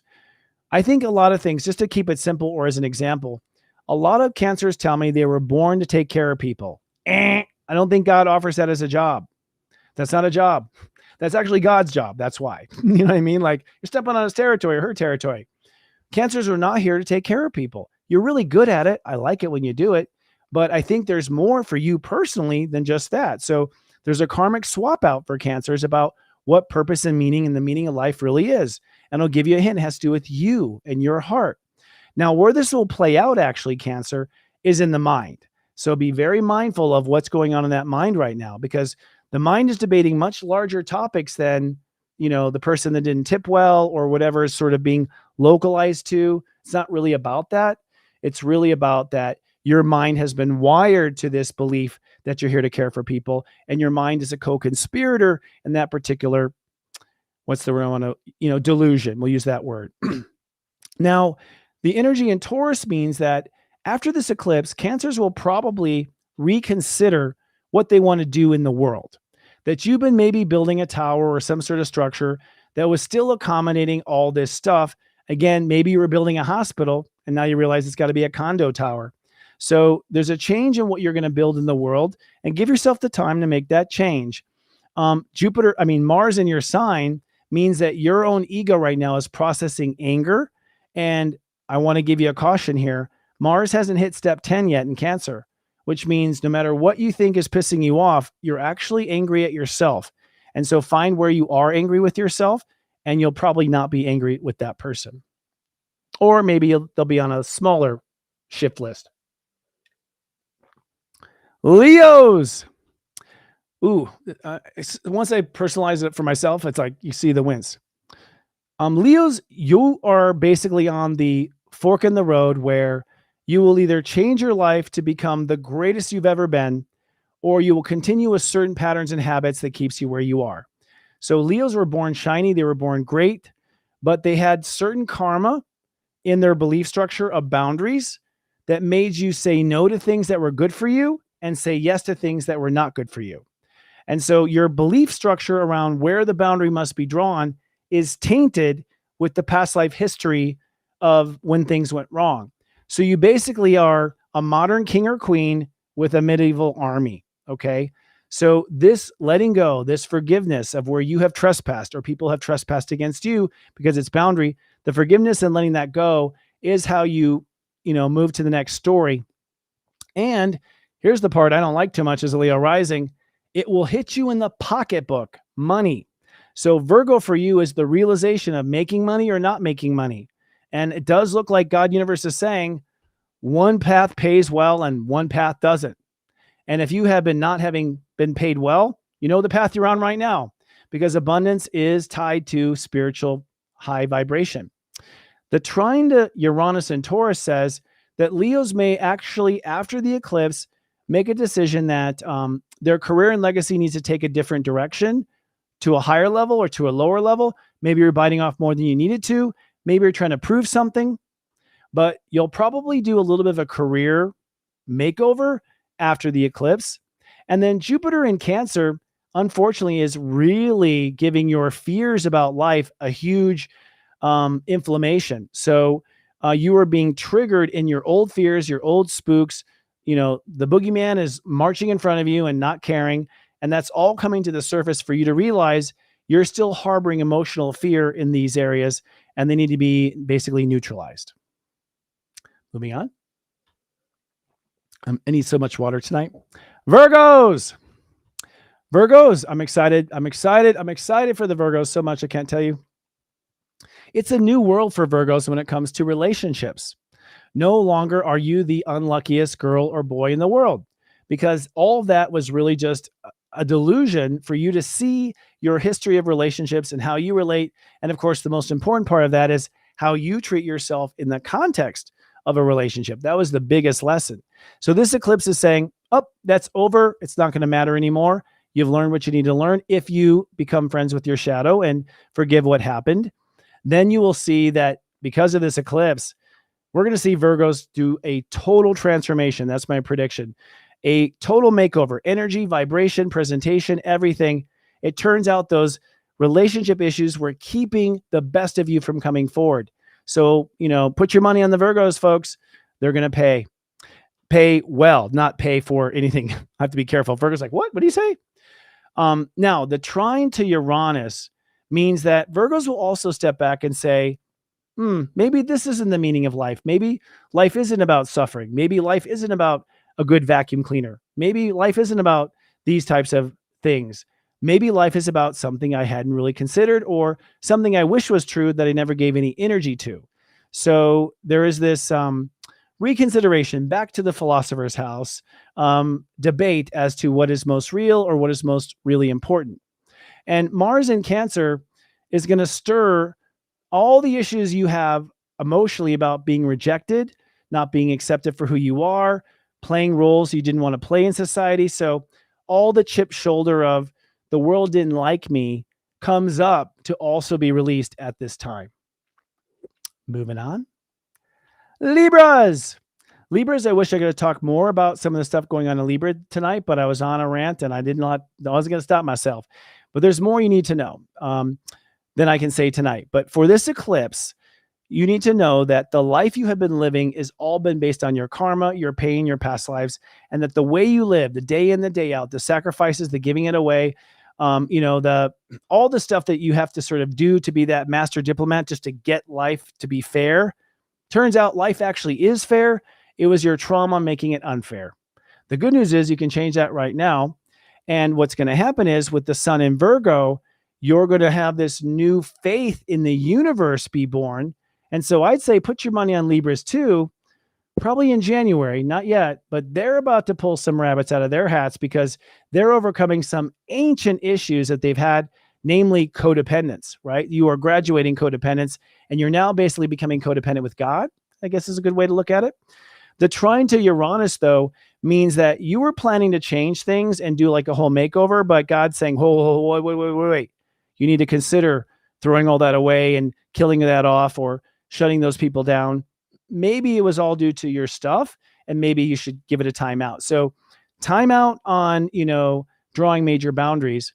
But Jupiter in Cancer does mean you're probably going to relive all the bad decisions that you still feel bad about and have to purge those bad decisions to give you a clear slate to be able to direct your life in the direction you want to go. All righty. These are deep but quick. Scorpio. Scorpio, I'm very excited for the Scorpios also. Got to say, these are my tops. Virgos, Libras, Scorpios. This spectrum of consciousness is about to reinvent itself in a powerful way to where the cliches won't actually apply anymore to the new Scorpios. Scorpios are being called now to let go of their broken hearts. Huge. Bernie Sanders, huge. Okay. Which is usually bitterness, seen as bitterness and hanging on to what didn't happen and what didn't work. This is an opportunity for a complete clean slate of your heart and a whole new chance. And this time your heart will not be broken, I don't believe. So this is a new inner child. This is a new innocence. This is a birth of an inner artist. And this is the promise of love in a real deep sort of, I'm not going to go that way. I'll pull that out. But the energy in Virgo says you're going to see the biggest effect of this change of heart in your relationship to society. You're going to see after this eclipse, respect suddenly. You're no longer told to be the police officer. You don't have to be the one to call out the fraud. Your role in society is officially changing. You don't have to play that medieval character anymore of being the knight in shining armor and sacrificing everything. Now, the trine to Uranus says, hold off on long-term relationship negotiation because all of your push in long-term relationships was still based on that bitter inner child that was upset. So a lot of things you might be pushing your partner to agree to, you may not be pushing your partner to agree to it after the eclipse. And Jupiter in Cancer might beat yourself up or stir up a whole bunch of information about all the times that you didn't believe in yourself or all the times people didn't believe in you. But you know the equation. If people didn't believe in you, it's because you actually had doubts in yourself. So really, again, Mars in Cancer is we're angry at ourselves for manifesting this in the first place. Moving on. Sagittarius. Sag, this is a good one for Sag too. Every Sag was born to a broken home. And what I mean is you bring your karma through your childhood. Now we all do, but for Sages and Sagittarius, it echoes in their 60s and 70s. Like it just goes on and on. Not this generation of Sagittariuses. You are actually going to basically emotionally plant yourself in a new, healthy emotional state and have the ability to thrive because you're now going to come from a new emotional home, one that you created. So that's the positive benefit of the eclipse. Where will this play out? We're about to see Sagittariuses skyrocket in their career and legacy. Another prediction for 2025. There's going to be a whole lot of Sagittariuses telling us how it should be done. Now, they haven't been shooting all over us this whole time because they felt bad from their childhood. But now they feel good. They'll tell you it should do this and we should do that. And this is the way it should be. That should, of course, is their belief. And that's what they're experts at. So we should probably listen.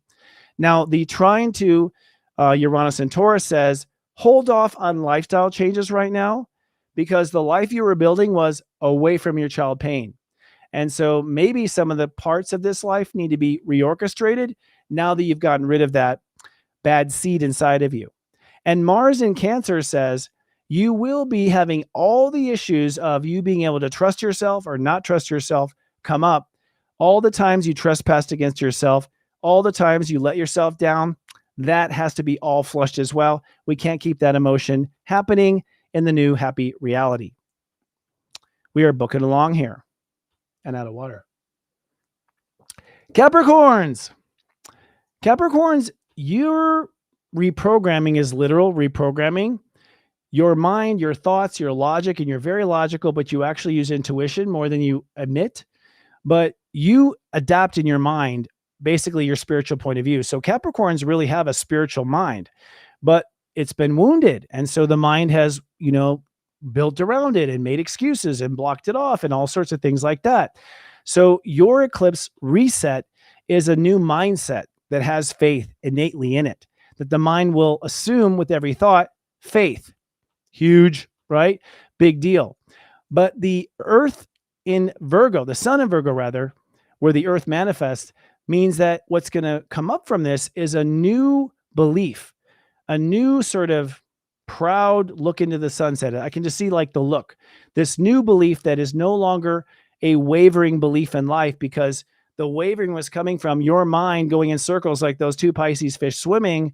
And so you were always undermining in your mind your concrete faith and belief in what you were doing, which was keeping you from really manifesting what you wanted to manifest. So this trine to Uranus says, whatever your heart's been chasing after, let's put a hold on that for a minute, because a lot of the things you thought your heart wanted might have been actually you working around this whole mind belief thing. And so it's time to reconsider what your heart really wants. And you've got time while Uranus is retrograde. And then lastly, Mars in Cancer, you're going to be sort of stirred around all the areas where you were not right to yourself. And I know Capricorns hate it when they're screwed on a deal or they're screwed in a business exchange or anything like that. But it's because they have a history of screwing themselves. And that's why they manifested someone, being unfair to them. So you're going to get to the root of it, that it's good news and bad news. The good news is it's over. The bad news is it was your fault. Aquarius. Aquariuses are about to have a whole new attitude about money and abundance. And that's pretty big too, because most Aquariuses I know don't put too much stock in those types of things. So it's a whole new belief structure that your talent, your uniqueness deserves to be paid. It's that simple. You deserve to be paid. You deserve to have fair exchange. Even though you're the weird one or have the new idea that no one understands, you still deserve to be paid. So I think the karma is the release of not deserving it for whatever karmic reason. And the sun in Virgo says, now, because you know you deserve it, you're willing to make the changes, particularly the uncomfortable changes, the boundary changes, opening of doors and closing of doors. Basically, a transformation through boundary change will change your life. But what was holding it up? You didn't know if you deserved it or not. The trine to Uranus says you have been looking about moving and relocating or transforming your home. Uranus says, hold on for a second. The home you were building was to comfort you from, I think, your wounds from not being valued. And so you may not need that golden couch, as it turns out, after all. So there's some things that you were investing in home, family, and foundation that were based on your pain and not on your potential. And so you can do just a quick hold on home remodels or emotional security replacement. And we can talk about that another day. Lastly, the trine to Taurus says for Aquarius, we talked about home, family, foundation. Mars in Cancer says for you then, there could be a lot of stuff coming up with health, emotions around health, worries that you're going to get sick, worries that things could go down. That's just stuff actually stored in the body. So Aquariuses will be purging, and Aquarius risings purging from the body, unfortunately. Stand back, give them some time. From the body, the emotional memories, literally. So they're going to squirt out the emotional memory out of the body. And sometimes that's a week of no fluids. And then finally, and probably the star of the show, is the Pisces. Pisces, you are making a character change now. This karmic change means you are literally going to change hats If you're the black hat, you might be the white hat, maybe the gray hat, but you're putting on a new hat. You're putting on a whole new character. We're going to see a Pisces we've never seen before. So don't judge your local Pisces. They're not going to be the same, in my opinion. And I'm also very excited to see what's going to happen next for Pisces, because I was born to a Pisces. I've seen the pain. I've lived it. I've absorbed it. I've empathed it with you. And it's been a hard journey, especially in this life and the end of the age of Pisces. So God bless you for taking on all that stuff for us in this last hour. The good news is that you're going to really feel like you have a strong character, and this is going to manifest in your marriages and partnerships. Pisces are about to draw in a whole new type of person that does not represent any of the karmic pattern you've had before. It's based on how you are now treating yourself and regarding yourself.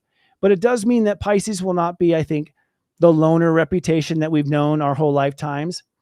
The trine to Uranus says, when it comes to your big plans and strategies for what you're going to do, hold back a notch here, take a minute, because a lot of your plans were probably to escape or overcome or overcompensate. And so some of those ideas are flawed because they're riddled with some of the old karma. So plans on hold.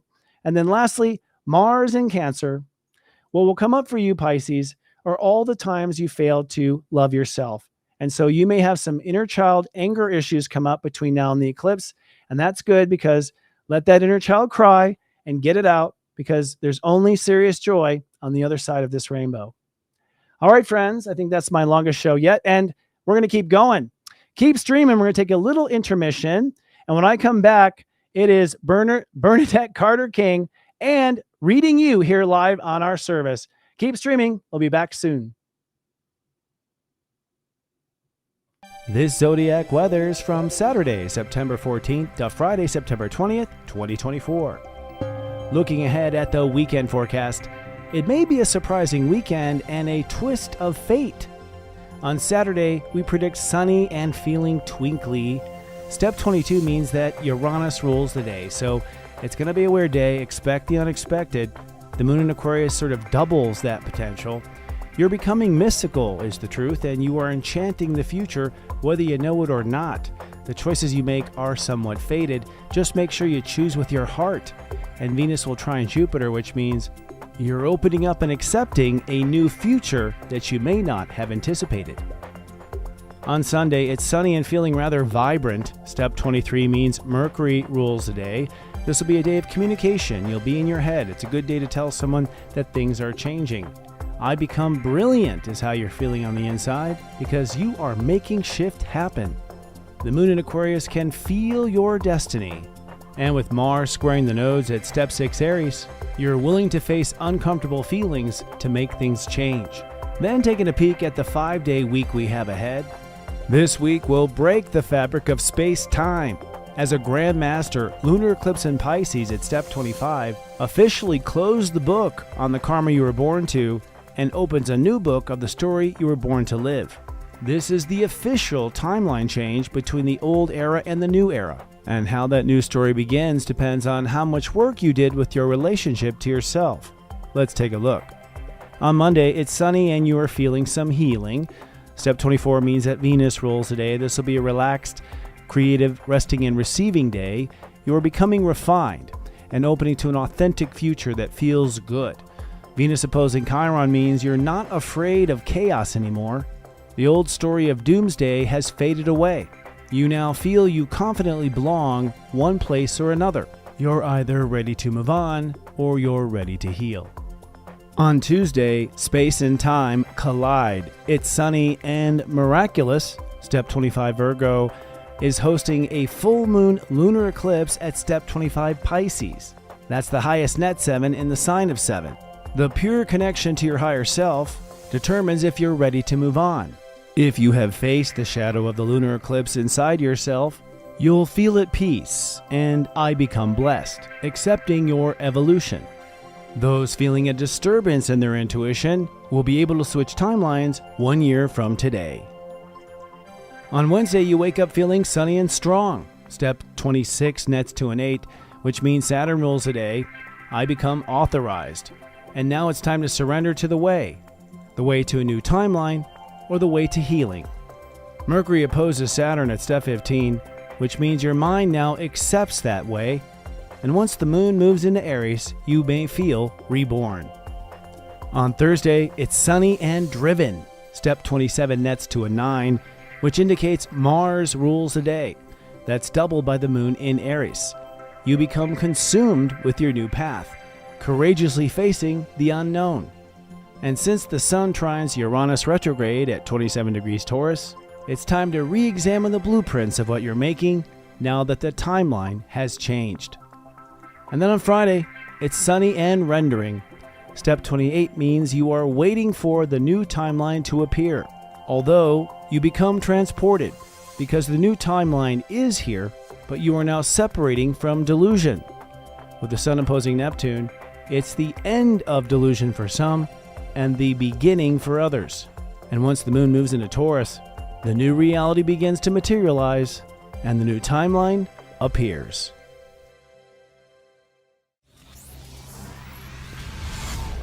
It's serious joy, joy, joy.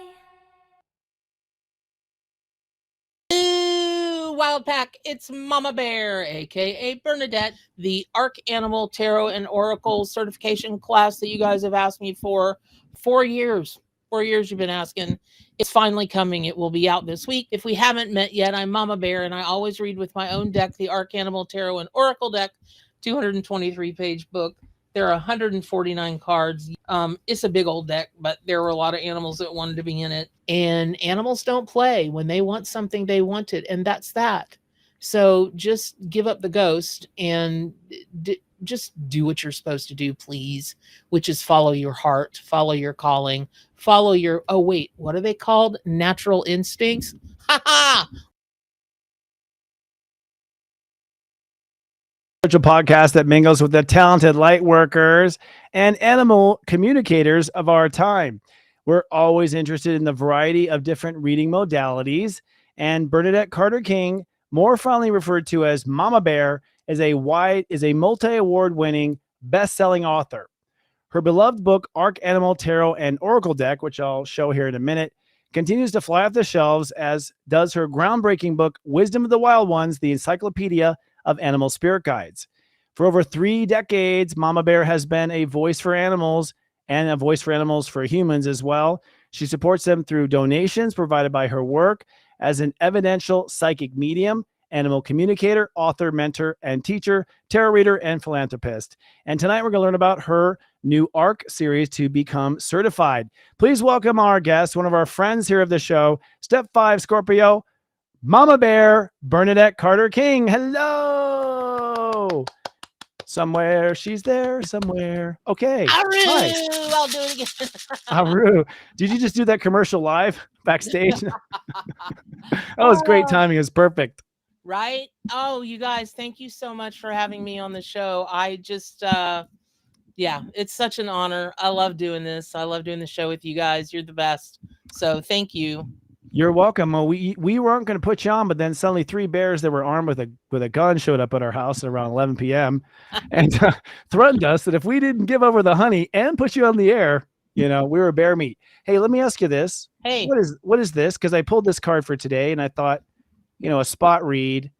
I just, this is your deck. Yeah, listen, that is a powerful card. That is the most dangerous bird in all the world.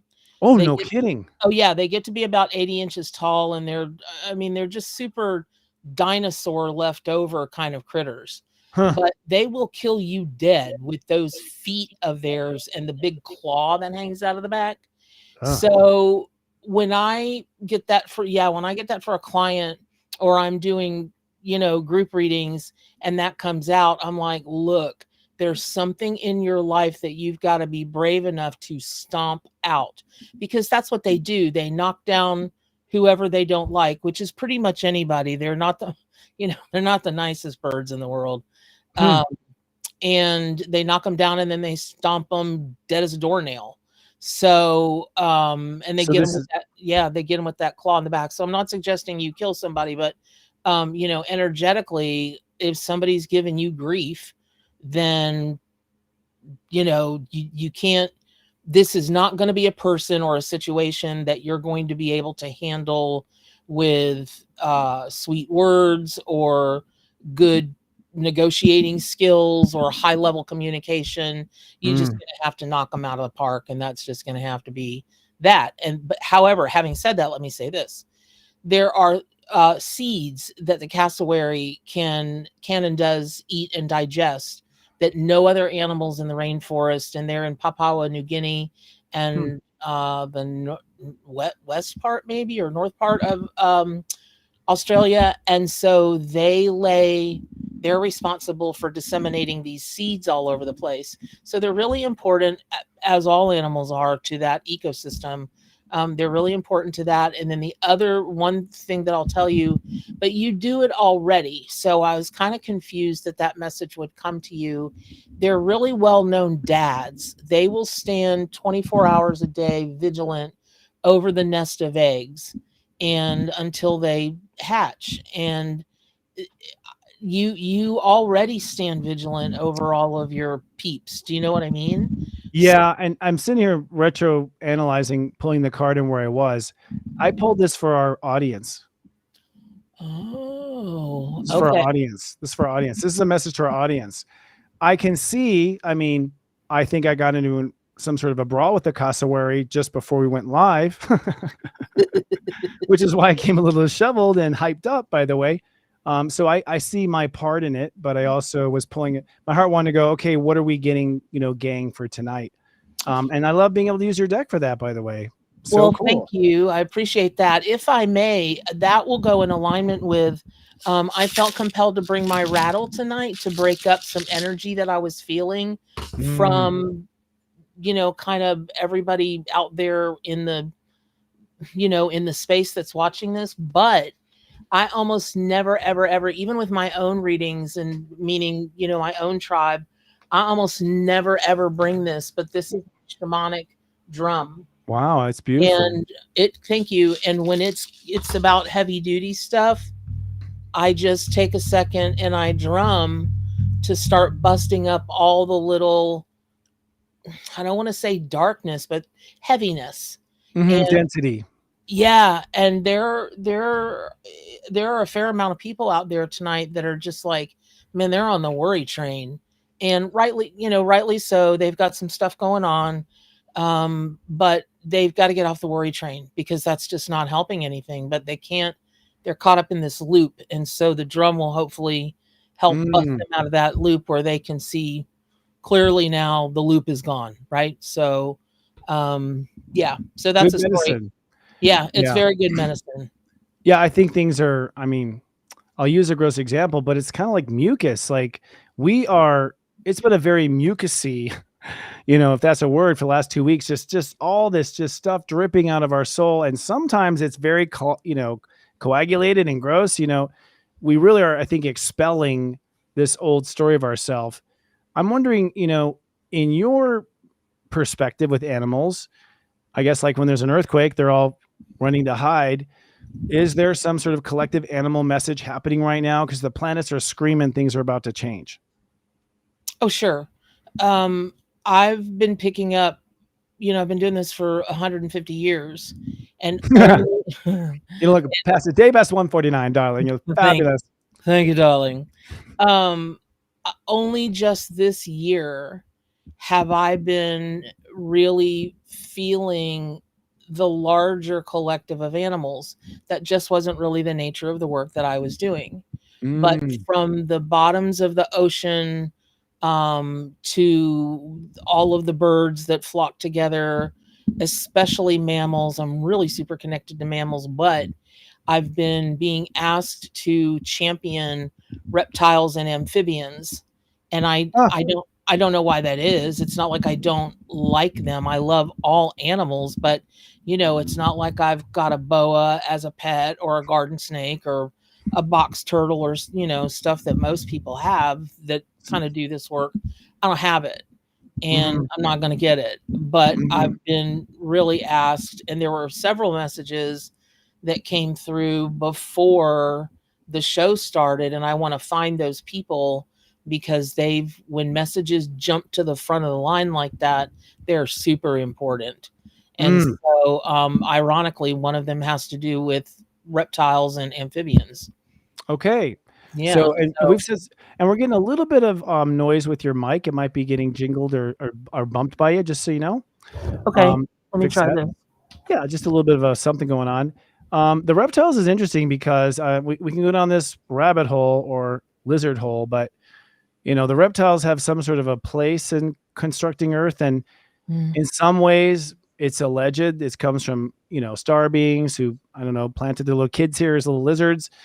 And you could say that this eclipse and this moment is sort of perhaps the beginning of the end of a long lizard reign on Earth. True, not true? I mean, do you have any perspective on that in your animal perspective? I do. Okay. Too much? Okay. I You don't see have it. to. I see it a bit differently in Okay. that I feel like the respect for them as a species is going to change, where people don't think they're just dumb, have no thought, they're little reptile brains, Mhm. that kind of thing, that understand that at their level, whatever that may be, Mhm. they do have feelings and they do think and they do have personalities. So I don't know that that is gonna make them reign any larger or bigger, and I don't know that they reign so much, but I I definitely think that it will take that level, that piece of humanity to a higher consciousness, Mhm. because they'll see that and then they'll become more sensitive. They'll be like, well, gosh, if I feel that way about, a gecko, oh my God, what does my horse think? I mean, Right. I grew up in Ocala, Florida, and I live half an hour up the road from Ocala, Florida, and you would fall over at the amount of people that are so proud that they're horse people, and they know jack about horses. Actual horse, yeah. They don't know, and to them, they don't have personalities. They're just animals. They have Huh. no feelings. They have Mm. Don't get me started. So, Mhm. hope it'll take that group of humanity to a higher consciousness, and that can't be a bad thing because that's the whole raise your vibe, right? Raise the vibe of the earth, and I think that is coming. Well, I mean, full circle on that point, isn't it the lizard brain in us that would treat a horse that way? You know, that's what I was getting at. Yeah, you bring up an excellent point. I Yeah, didn't that's catch what I'm that. saying. So Yeah. my lizard brain wasn't catching that, but so Your lizard brain was representing it. No, I don't see any blame. I think everything has its role. And, since meeting you, I give you full credit. I have so much more respect and understanding about the animal kingdom and the archetype roles they play. And I think that's from your introduction to this spectrum of meaning, me using your cards at times in our morning perspective. But uh, I really see now animals as like kind of angels on earth, really. They're yeah, pretty much like dedicated to the job. They work a lot harder than we do and they never lose focus. right. Well, um, Well, sometimes they smell their butt, things like they that, but most of the time. They do. They work hard, but then again, we also enslave them and make them do that. So I'm Mm, hoping for that day to, go aside, and we won't do that. We'll see the damage that we do and stop it a bit at a time. I mean, listen, not to go down this rabbit hole or be, depressing or anything, but when you look at the dog and meat markets in the foreign countries, that mm, they have their big festival every year. But why is that any more heinous than cows or pigs or whatever? And mhm, it, it, I want to be very clear. Everything on this planet consumes something else to stay alive. mhm, So I don't know yet. I haven't decided if I necessarily have a problem with farming animals. I do have a problem with how they're treated, though. At mhm. least, you know what I'm saying? At Oh, least in yeah. the wild, the gazelle has a chance against the lion. Not a Right, lot of a chance, but right. here the animals don't have a chance, and in the foreign countries, then and don't get me started on black market pets. So in Okay. any event, I do think that's changing only because of what I hear from the people whose boots are on the ground, saving animals in many, many different ways, many different ways. Mm-hmm. So I will tell you that I am frantic. If there's a frenzy inside of me to do 10 times the work that I do to get that much more out. I mean, I get over 1 million visits a month to my websites, and the most searched things are all about the animals. That's all people Wow. want to know. Wow. Now they want to know about their zodiac sign for sure, as you well know. That's like crazy. That's the thing, right? Right. But they want to know about their animals, and that also gives me some insight into human consciousness. What animals are they looking for? How long are they staying on the page? What, with a heat map, I can see where they're going on the page, what they're most interested in. And interestingly enough, I know a very, very fine Egyptian astrologer. She's actually a dear friend of mine, and I'd never had anything done. And it wasn't like a chart or anything. It's a year-long something she did. Anyway, she discovered that I'm a thing called a double wadjet, which means a double cobra. And I I was believe like, that. oh my God, that fits into everything that's been going on. So Oops. people, yeah, I Here we think go. It's that kind people, of reality, right? yeah, exactly. So That's what other, great. And that leads me to a question. Actually, I've been dying to ask you, but every time I talk to you, I forget to ask.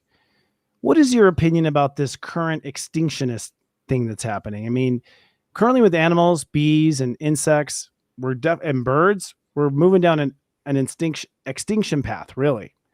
Um, but my heart and soul says it's temporary, not to make excuses for those who are doing wrong. But it feels like if one thing Mother Nature does, she comes back. Do you feel like it's going to bounce back once we wake the hell up? well, I think it's going to bounce back even if the people in charge don't wake up, Okay. because science is science. Okay. You wipe out the bees, you wipe out the food supply, Right. and these people like to eat. So Yeah. I I Kind of feel like, attached to it. yeah, I feel like they'll come up with solutions that will at least get us by. Now, will it ever be like it was? Lush and Mhm. fertile and beautiful, and I don't think so. I really don't think so. I think places on earth will be from private citizens who Mm. do, like Damon Johns from Shark Tank and Fubu.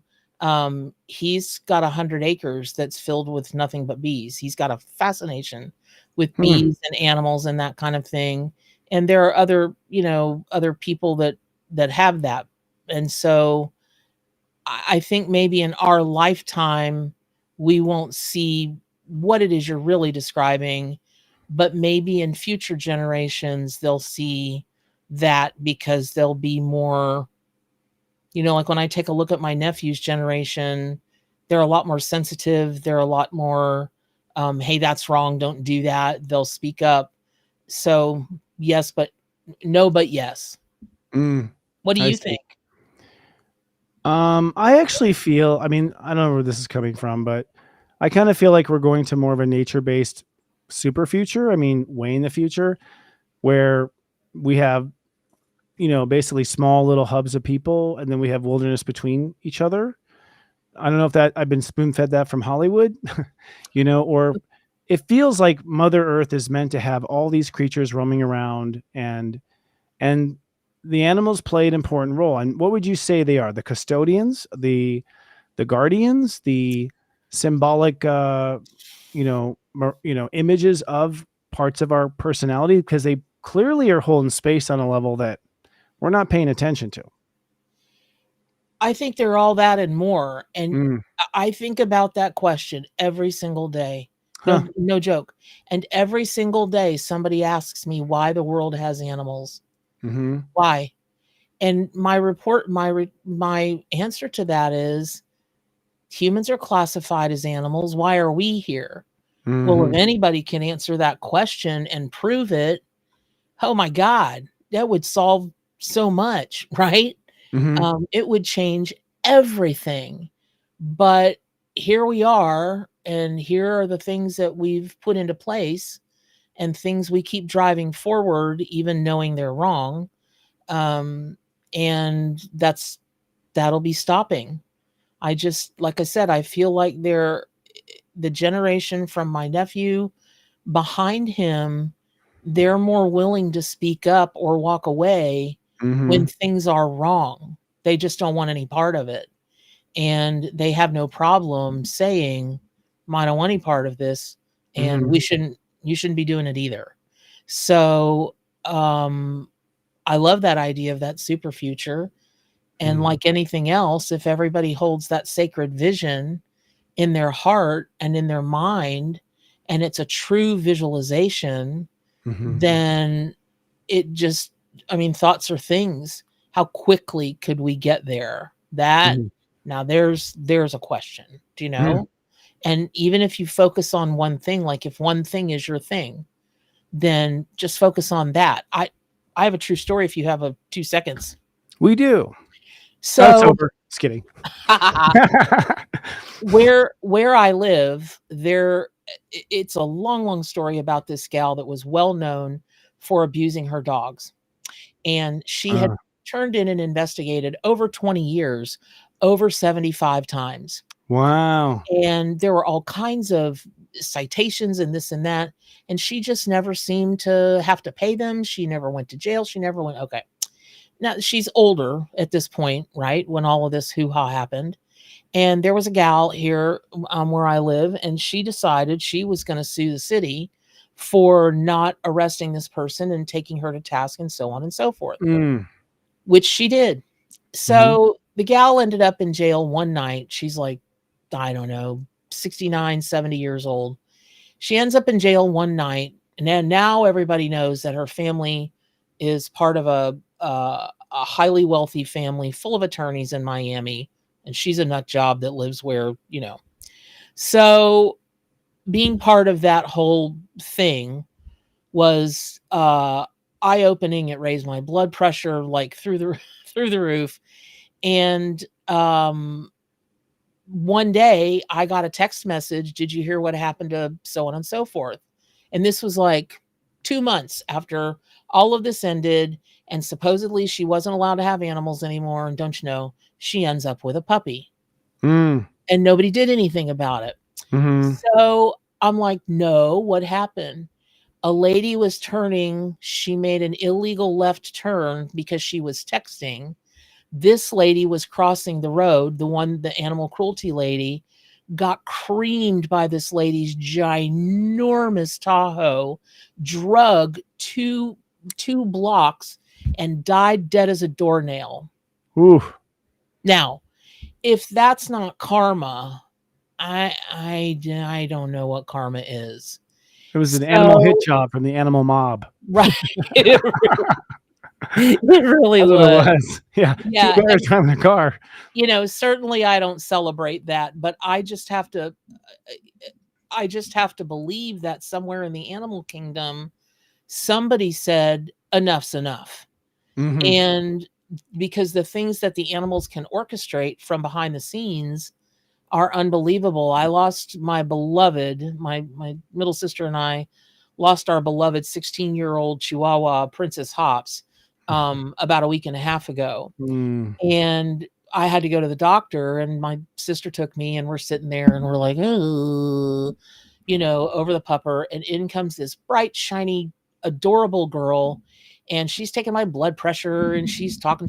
I don't even remember how it came up, but she proceeded to let us know that she was adopting a pit bull named Princess Leilani or something like that. What are the odds? What are the odds that I'm going to the doctor and some random girl I've never seen before is adopting a pit bull? And I've always said when I lose Hops, because I knew she was going to go someday, that I would really like to have a pit bull and save at least one pit bull. And there she sits. So I am sure that your listeners have a million stories like that, Yep, because the animals do love us. they What do. Why do they want to be here? I don't know, but why do we want to be here? We're animals. Mm. It's quite a playground, and I understand there's been a lot of interesting, animal creation with other alien species. I mean, we could talk probably forever. Um, and I also feel like either animals are getting smarter or I'm starting to actually understand them. One of the two, but I swear Oh, to God, the intelligence seems to have gone greater, or maybe I just wasn't intelligent and didn't see their intelligence. But sometimes it feels like an animal straight on talking to me like almost human nowadays. I'm talking at mhm. zoos everywhere. Yeah. I Yeah. I believe that actually absolutely is happening, because what's happening is, just like with people, you meet somebody and you're like, "Oh man, that person gives me the total heebs." Mm-hmm. You've been on brain wave length with them that has synced up. And Mm. so that's what's happening, is you're getting more adept at syncing up with that particular animal's brainwave. Mm. And I will tell you that for the people that starts to happen, that means that the animal kingdom wants you to help them and Mm. become more of a part of them. So please don't ignore those messages or think, oh, that's too much of a coinky dink, or Mhm, I'm making it up. It's my imagination. mhm. Yeah, Those are raccoon just wrote you a note, "Please help me, save me," and you're like, "That's interesting." This is actually a good segue to what you're here to promote, because there is this psychic synchronicity that you're speaking of that is the basis maybe of your, your deck, your life's work. There is the animals represent different conscious states of awareness, expressions, but somehow they, through Pictionary and all sorts of games, communicate to you messages, and they are holding space for different states of awareness or conscious intentions. I don't know. Tell us, first of all, what you've tapped into with your profession and how you're putting this now together in certification. Well, from the very beginning when the ARC came out, and you guys, thank you very much. You are so kind to me and generous with promotion. I thank you so much. But from the time the ARC came out, people have been begging me to do a certification. Mm-hmm. Well, I I don't play. When I teach something, I don't even really teach it. I mentor it. Mm-hmm. And it's all about that person's performance getting better, their intuition expanding like nobody's business. They learn evidential psychic mediumship, and they learn to talk to the animals and work with them in the what I call the mama bear method, which was divinely inspired. It was downloaded into me, and it's a way of looking at spirit, totem, and power animals, each differently, with different magic, different medicine, and you can work with that with a person. You don't have to send that person out into the woods in the freezing cold with no clothes, and if they make it back, then I mean, all the Mm-hmm. indigenous stories of how they did their inductions and initiations and that kind of thing. It doesn't have to be that way. Mm-hmm. So, all of that said, also, what happens when people have this amazing cachet of tools and abilities and strengths, but they don't know jack about building their business? Mm-hmm. Well, so that's included in the Mm-hmm. mentorship, which is, let me show you how you gain followers and you gain an audience, and you help people in this way, and you grow and grow and grow and grow. So it's a Mm-hmm. threefold approach to a certification, and it's 6 months long. It's Wow. Oh yeah, I don't A lot listen. of animals. Yeah. Well, it is my life's work, and if you Fair enough. knew what I went through to make this arc, and then subsequently, um, I was asked to by the animal guides. So, that's the deck. and Mm. I brought them this time. Are you I, proud of me? I got them too here. I Oh, made sure awesome. they're out this time too. Yeah. It's a And beautiful deck. It's gorgeous. then I have a 6-pound encyclopedia with 300 animals in it and all kinds of information about how to interpret their messages. Y'all, serious business is six-pound book. It's like 9.5 by 12 or some kind of craziness like that. So in any event, I don't take that lightly, and it takes a little while to get to the level that I feel comfortable putting my name on somebody's certification, because if you get certified through me, then you have the opportunity to be listed in the practitioners list that I'm starting on my sites. Smart. Well, I get, like I said earlier, over 1 million people a month to my sites. That is giving you, whoever gets on there, hella exposure. And I want to be sure that they're going to do right by the animals and by the human animals. So yeah, Mhm. it's it's no joke. No, We're not, it's a real deal. I yeah. mean, I'm actually surprised it's happening at this stage. I kind of, I'm not ready for my certification in the step system yet, for instance, um, because of everything you said, life's work, and also, but what I've been spinning to your certification is, there's a lot of people that I do readings for who have past lives all wilderness. Like they were literally tribal. They weren't doing the civilization thing. I think, like a curious, some animal, they kind of come up to me and trust me. Animals do like me, I have to say, most of the time. So people who are animal lovers have come to me, and they've got these past lives with plant medicine, being united to Mother Earth signals, and all these types of things. My point is, there's a whole section of the clientele out there that needs light work and coaching, who will gravitate to this system more than astrology, numerology, Reiki, these Greek science-based or, ancient Mesopotamia-based kind of things. Because, there was a time where you walked out, you saw an animal, you saw it as the earth speaking back to you, the God speaking back to you. In a way, it's the only Mother Nature approved service for psychic mediumship. You know what I mean? Like, you put that symbol right on the box right now. Mother Nature approved. I love that. Yeah. I'm totally stealing that. You Just so totally you know. can. It's yours. Okay, thanks. And I'm doing a roo every time I open a show. So, Yay!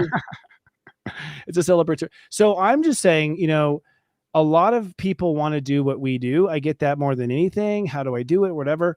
I honestly don't know anyone who is as good as you offering the truth like this. And this is not a sales thing. This is honestly like a lot of people telling me, what's my modality?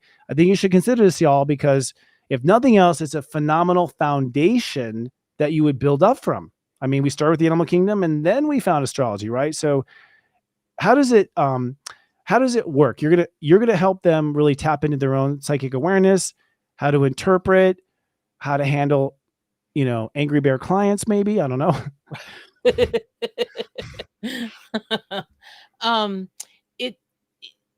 So it's 6 months, and each week we do something different, but it's within the same thing. So at the first week of every month, we do tarot and oracle cards. Okay. And the second week of the month, we do business, right? Okay. Third week of the month, we focus on spirit, totem, and power animals.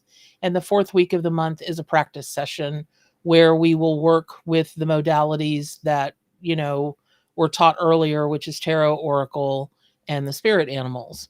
Okay. And using only my deck. So this week when we practice, we may work only with the major arcana.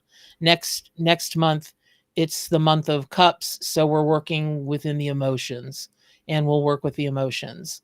So it's it's an appropriate class for a beginner, as long as that beginner is willing to do double Dutch time to get with what they know. I mean, if they don't even know about the 7 chakras, this is probably not the class for them. But if they, know at least some things and they're willing to keep an open mind, then it will go very, very well. So that's how the class is structured. I teach every class, it's a Tuesday class, and I teach every Tuesday class. And then I have, man, I'm so lucky. I have, when people pay in full, they get access to all the bonuses. I've got a guy that is a Qigong master that teaches this like 2,000-year-old movement thing called the 5 animal frolics. And there are 5 animals that he teaches all the Qigong moves and energy flow to. So that's super cool. I've got a gal that is a sigil expert. So she's going to do a sigil for the whole class. I'm going to do some bonus SEO classes to teach people beyond class, because there's just not enough time in class to teach people how to get people to their website. Right. And I've got oh my God, she's so awesome. She's a medical intuitive and she's the shiz, man. So she's going to do a thing how people can learn to scan their pets for problems. So that's going to be super intense, but really rewarding for people. They're going to learn so much from her. And so there's a lot that's going into this. And then I have a whole separate, there won't be time in class to do this. I did it in the last mentorship, and I'll just give them the tools to do it. But each month we'll have a healing aspect that correlates to a chakra, and they can go in their member portal and get the original meditation and the workbooks and all that kind of thing. And this is a class that will have a fair amount of workbooks, because we'll talk about the numerology of tarot, and we'll talk about the colors of tarot. So like, all of those things. If you pull a card for somebody and you're like, right, but all you can see is the red, then start there. Red. What are you getting about the color red for that client? Are you seeing a chakra? Are you seeing their car? Are you seeing, what are you seeing? Like blood size? I don't know. But we work with all of those things to get people to understand that they are powerful psychic mediums. Every living thing is, because every living anything communicates within its own species, really out of species, the ecosystem. It communicates telepathically, and there's just no reason that, they can't do the same thing. So totally. Yeah. I think our next step here should, we're going to bring some people on actually, so they can see this mama bear mediumship in action. And we're excited because this is a breakthrough for us. So we're actually bringing people on camera from the audience. So disclaimer, we haven't done this before. And I understand from our producer, Diane, our first guest is Joe, but I don't have any information on Joe. So let Joe tell us herself or himself. I won't even know there. Do we have Joe? Can we bring Joe on camera? And the question, and we told the audience that you'd be able to connect to animals on the other side and channel that information. So animals that have crossed over, or you can also connect to animals that are still here. Yes. Is that the spectrum? That is the spectrum. And I just want to say that I don't think that I can connect with every single animal that's crossed over as much as I want to. There was a spider once. I'm just kidding.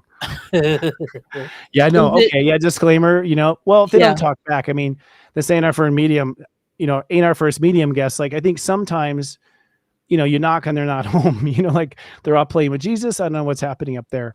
So it looks like we're going to actually start not with Joe, but Betsy, and Betsy has a collie, is a husky Norwegian elk hound mix, rescued 6 years ago and still anxious and stubborn too.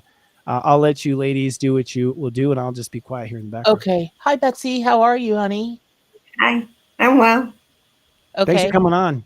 Okay. Yeah. So let me ask you a question, because earlier before the show started, I got several messages to give to people. And do you or someone who's crossed over have a thing about making apples, apple pie, apple, those baked apples, candied apples? It does, because I kept hearing brown apple Betty, and my mother used to make apple butter. She used to make apple butter. Yeah. Okay, and your name is Betsy, and that's close enough. So, okay, but she made apple butter, but I want to be sure that it was like a thing, not just that, well, she randomly made it. This is a message. Oh, we did it every year. We did it every year. Okay. And did she have a great love of all things apple, like the taste of apples when they were baked, specifically when they were baked? I don't remember that. I mean, she made a lot of apple pies, but I never asked her why. I just ate them. Okay. Okay. That I'm going to count that late on a Friday night as close enough. That she sends me crows. Pardon? She sends me crows. Oh, did you say prose like poetry? No, crows, birds. Black crows. birds. Crows. Well, she sent me apples, and all I could hear was brown apple Betty, which was a phrase used way back in the day. But anyway, so I'm going to count that as close enough as your mom is here. And so you've got a Norwegian elk hound, is that correct? Norwegian husky. Yeah, mix. Elk hound mix. Okay. Yeah. And what is it you'd like to know? I would like to know why she does not always eat. Like, why does I put food out twice a day, and she could skip a day. She could, like, why isn't she eating? Why does she not like her food? She is a picky eater, but I don't understand why she doesn't eat all the time. Okay, when I do weird things like this with my body or my head, I'm stepping into the energy of the animal, and I feel like she leans her head a lot. She's got do you understand this? She leans her head a lot. Yeah, sometimes when she's looking at things, she's always turning her head and going like this, and yeah. Okay, well, I mean, all dogs do, but she does that more than the average dog. Okay. And I feel like she's bored. Oh. And she's just not expending as many calories as she would need to want to eat. So if you take her out and give her a little fun, or give her a lot of fun, she's missing she's missing joy, serious joy in her life. Joy. And I try to take her out, and she sits down in the driveway and won't walk, but she doesn't guess she doesn't want to walk in the neighborhood. She wants me to take her somewhere fun. Okay. Mm-hmm. Yeah. Don't you love how they tell on you? They tell on you once you get these mediums. Yeah. Like, oh, no, let's not talk about that. Mommy's busy. Yeah. I mean, walking is different than chasing a ball. It's different than seeing other dogs. It's different. Yeah. It's different. I mean, maybe you get her to play Monopoly with you or something. She would like the shoe, just so you know. So, it's just a calorie thing. She's like, meh. And she's kind of mopey. So, that's it. Take her out, have some fun. And, if I may, you could use some fun also. I feel like you've got some anxiety. You've got anxiety going on. And true or not true? Yeah, well, I'm working on my golden egg here, and it's I'm ready for it. Yeah, I'm not trying to call you out or anything, but yeah. You've got some anxiety going on, and you could use a breath of fresh air. Get outside, throw the ball around, have some laughs. Go get her a pup cup at Starbucks or McDonald's or who else has that. And just you guys just have a fun day. Just have a day of no worries, and laugh it up, and it'll do both of you a world of good. And keep doing that, and both of you will find you'll be in a very different place a couple months from now. Okay. All righty. Yep. Awesome. Thanks for coming on. We appreciate it. Yeah, it was nice meeting you. Thank you. Maybe see you again sometime. Yes. All right. That was great. Yeah. Apple pies, the stuff you come up with. I think this is Margot. Hey, Margot. Over 2 kitties. You've got a ginger. Hi. Hi. Nice to see you, Margot. One of our super chat friends and super friends of Serious Joy. Hi. Okay. Okay, I'm reading your note. And are you Ginger Kitty? Do you have a I'm gonna guess your question is, are they upset with you? Are they okay? Right. Okay. In all of the years that I've been doing this, I have never had an animal tell me I am upset with that person. Mm. They do Yeah. what animals do. They move on. And I am a very call it like I see it here.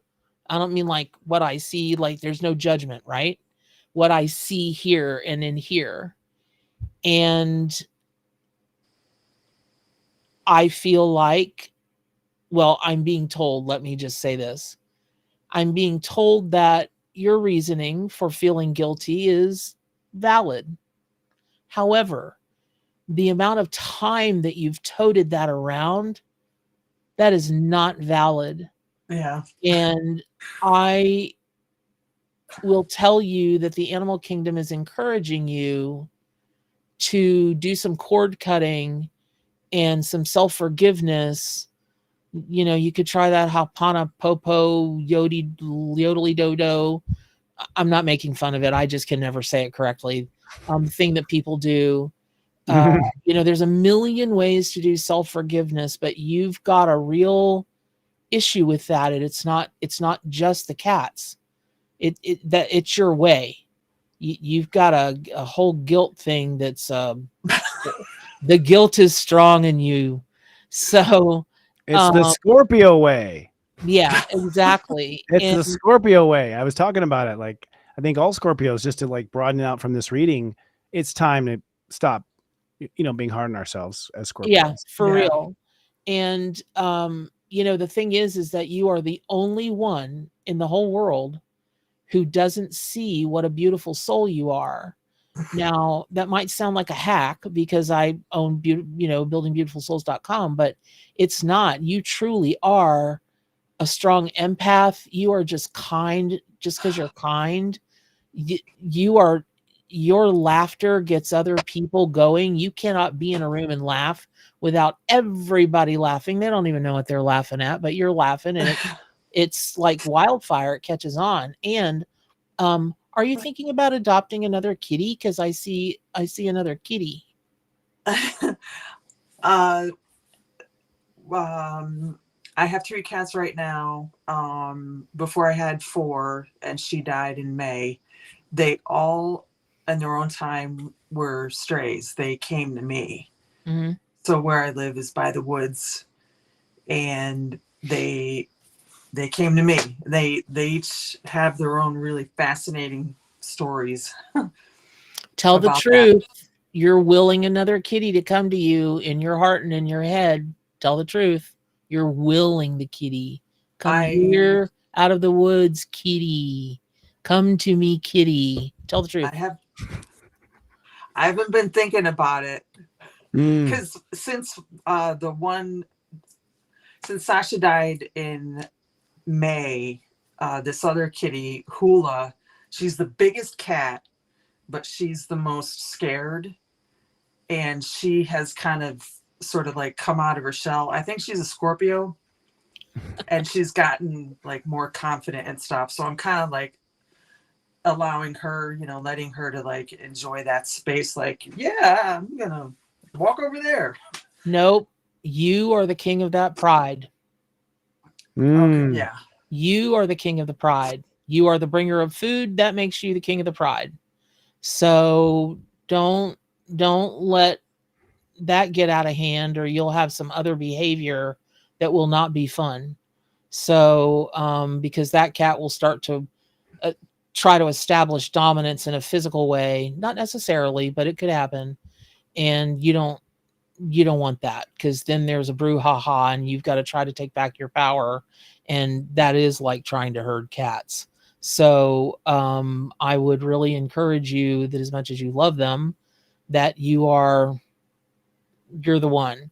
And if you want another kitty, then I will tell you that I don't. You do. Not right now. Okay. That's funny. And if a kitty came up to you and it was a little sickly looking and it looked like it needed some tender loving care, what would you do? Well, yeah, that's me. Yeah. I would open. Yeah, if I see a dead animal on the road, I'm the one that like stops and gives it a burial and stuff. Be honest with yourself. Kitty is coming, and and it'll be great. It'll be like a marriage made in heaven. It really will. Truly, it will. It'll be like your soulmate kitty, because you love the cats that you have now, but none of them feel like a soulmate. But soulmate kitty's coming. Okay. No wonder your adoption rate is high. Numbers are so high. We can see Mama Bear. Well, thank you, Marga Malia. We appreciate it. Thank you for coming in and sharing your life and always shining bright on camera for us. Thank and come back when you meet the cat. I'll if it happens, let us know. We'll bring you on and talk about it. Okay. That'd be awesome. Thank you so much. Thank Good you to for see what, dear. yeah, and thank you for, she's gone. I was going to thank her for what she does for animals. So we took the giant hook and pulled her off stage. The next one is from Josie. She would love to connect with her pet who passed a year ago. Her cookies and cream. I do not know how to process it, she writes. So we'll let you expand on that, Josie. Welcome. Hi. Thank you for having me. Yeah, so I guess, my heart is beating so fast right now. Aww. It's so hurtful. I know, but your hair is fabulous. Oh, thank you. I want your hair. Thank you. Girl, it is. I cut it myself. Thank you. Okay. Wow, I'm trying. I'm that's gonna try. great. Okay, I'm gonna try to get through this. Okay.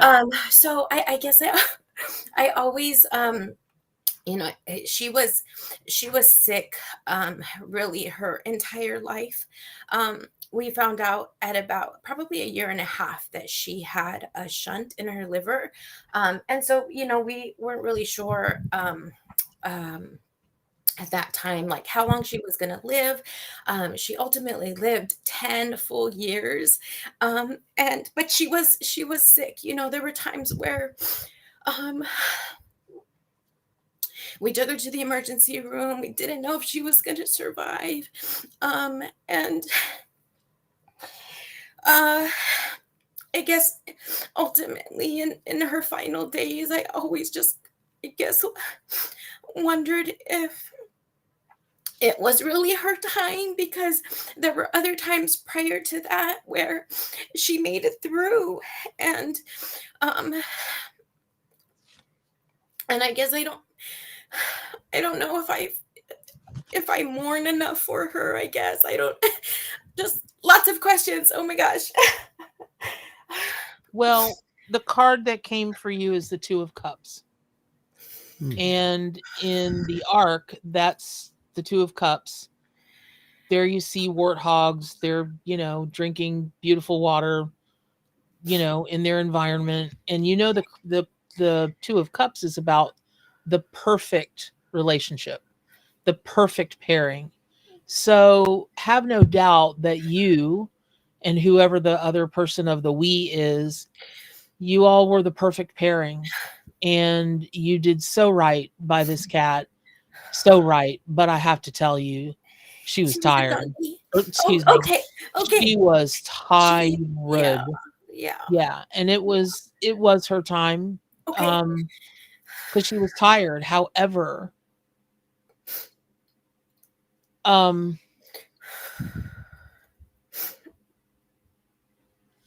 want to play connect the dots on the fur. Were there dots like splotches of color on her fur so that you would almost want to play?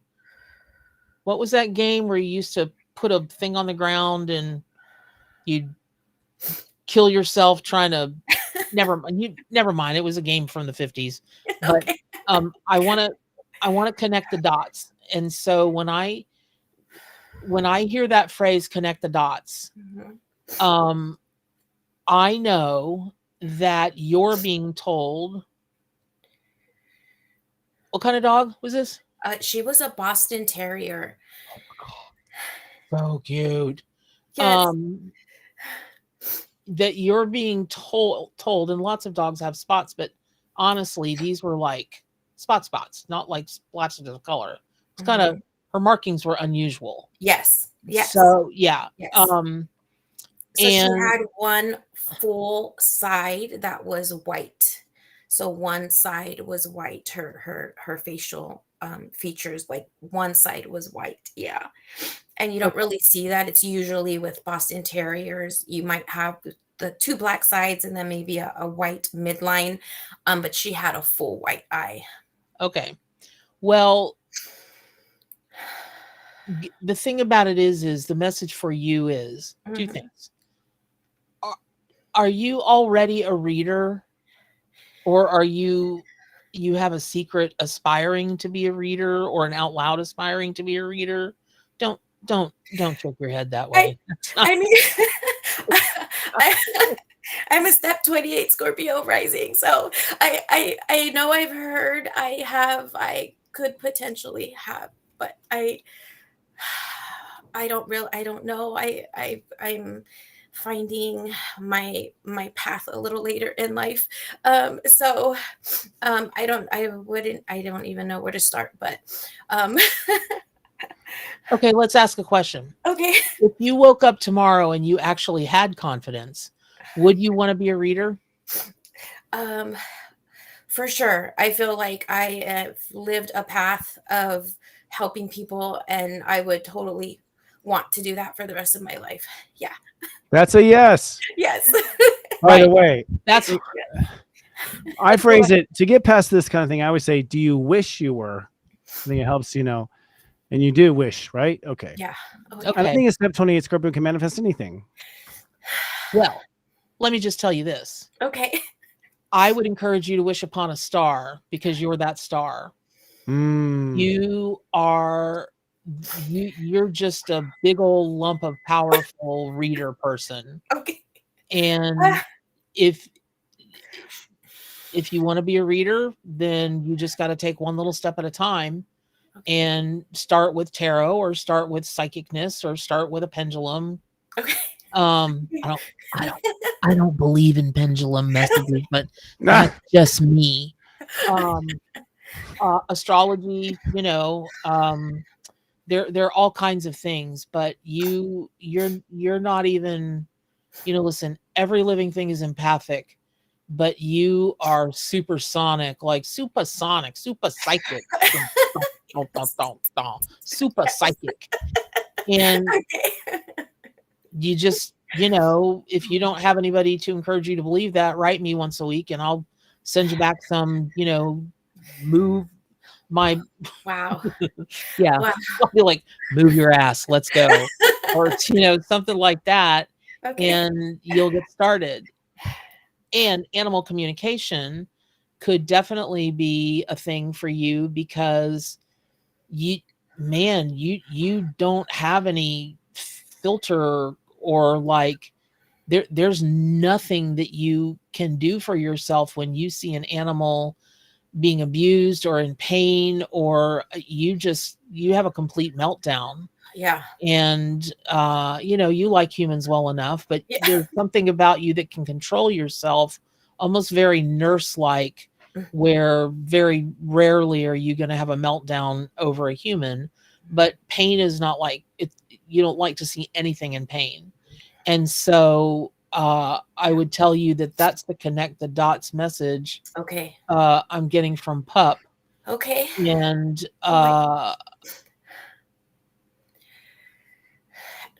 yeah, I don't know why you didn't think you did right by her, because every step of the way was a decision based on what you believed was best for her.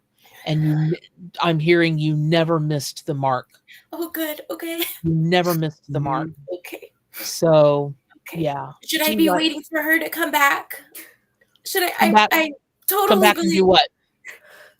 join us again, join our family, reincarnation. I just keep thinking,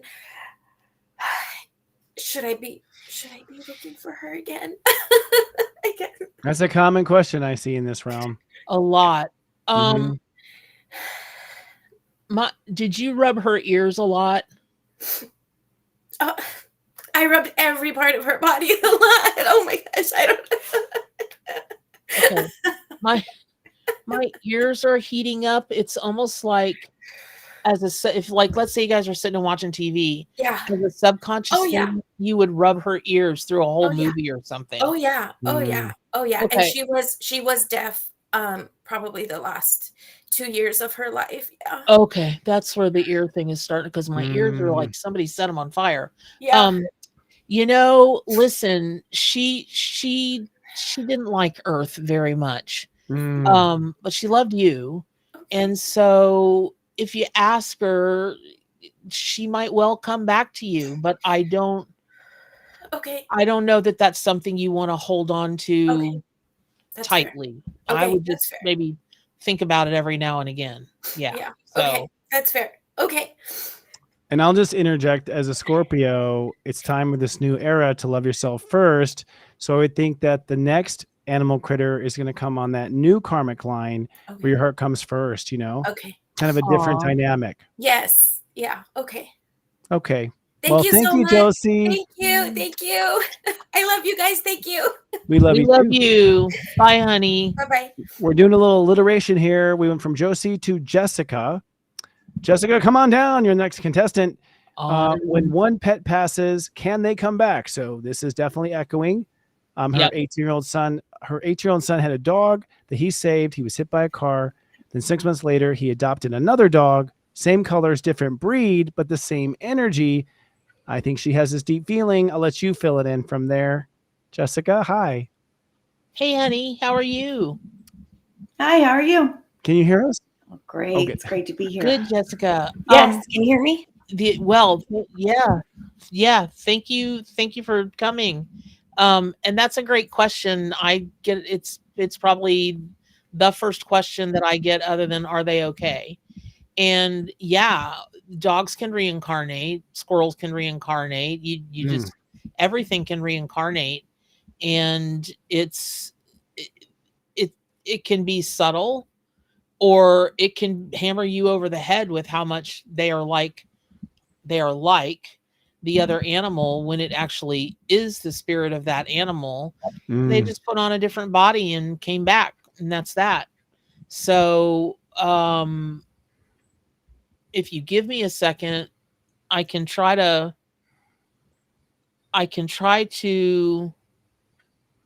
tap into that one. The previous dog passed away young, and I've been worried about our new one. And he just recently has been injured. He's laying here beside me now. And I see him. Why are you worried about him? Hasn't been 100%. He was injured. I'm not sure how he tore his ligament. So it's the same as our ACLs. We're trying to give him 4 weeks of great rest before we decide on surgery. Ouch. You can feel that his knee is kind of warm. It's a little thicker and warmer than the other one. And ever since we've got him, I've just always had that irrational fear that he's going to pass away young, like my last dog did. Well, if you'll pardon me, that's not a place I want to go right now. But I will tell you that you might ask your vet if there's something else you can do to take away more of the pain, because that's where the mopiness is coming from. Is that pain is it's not being managed, not by you, but by Doc, the way it could be, to keep Pupper more out of pain. And that's where the mopiness is coming from. But yes, animals can come back. They can swing back around. Like, I mean, it can be a week. People are like, well, it has to be a year. It has to be this. No, it doesn't. And you have no proof of that. Mhm. So if you think that dog is whatever, it's probably whatever, unless you're just manifesting it. Just make sure and take some time and really, really pay attention to what's going on, and you'll see clues. They'll like the same foods, they'll walk the same way, they'll want to be involved in the same things. They'll just somehow know things like when bedtime is. I knew a lady Mhm. that her elder dog died, and every night when it was bedtime, the dog would go to bed and he would pull the sheet or the blanket up over him in his big giant bed, right? And so they had to put him down. He was 150 years old. Mm. And all of a sudden, they were outside of their brownstone in New York one day. Randomly, this puppy came up to them. They couldn't find the mom. They couldn't find, I mean, they looked forever. And about 2 months later, I mean, they decided to keep him. And 2 months later, he went and he got the bigger bed and drug it out from under wherever they had it, under a chest of drawers, and got the blanket and pulled the blanket up over himself and went right to sleep. That lady was on the phone with me within seconds. She's a regular client, but that freaked her out. And I was like, well, Yeah. I don't know what to tell you other than welcome back. So, oh yeah. And he had a thing for barbecue too. My God, if that dog smelled barbecue, he would go nuts. Me and that dog are the same breed. Yeah, exactly. So I hope that's helpful. And Yeah. I think it's, if you'll just work to get out of your head the fear that he's going to go early, that will be helpful to him also. Mhm. Yeah, think of it for him. Yeah. Instead of trying to clear a fear with yourself, it's just you're doing him a favor because he's picking up on it for sure. Yeah, exactly. So Mhm. I hope that's helpful. Thank you, Jessica. We appreciate it. Yeah, thanks for coming on the Yes, thank you. show. Mama Bear, about You have a great reincarnation night. cycles, Thank I you. think like a fly will reincarnate in about a minute. But as Right to the fly is back. Yeah. They reincarnate every, 5 of them reincarnate. Every 30 seconds. Yeah. Exactly. Our Could- next guest is Lisa Life Love. I love it. But this has to do with an animal, a dog, Nigel, who she lost a few years ago. You tell your story. Hi, welcome. Thank you. Hi. It's How good are to be you? here. Oh, I'm good. Thank you. Okay. And do you have a question about Nigel?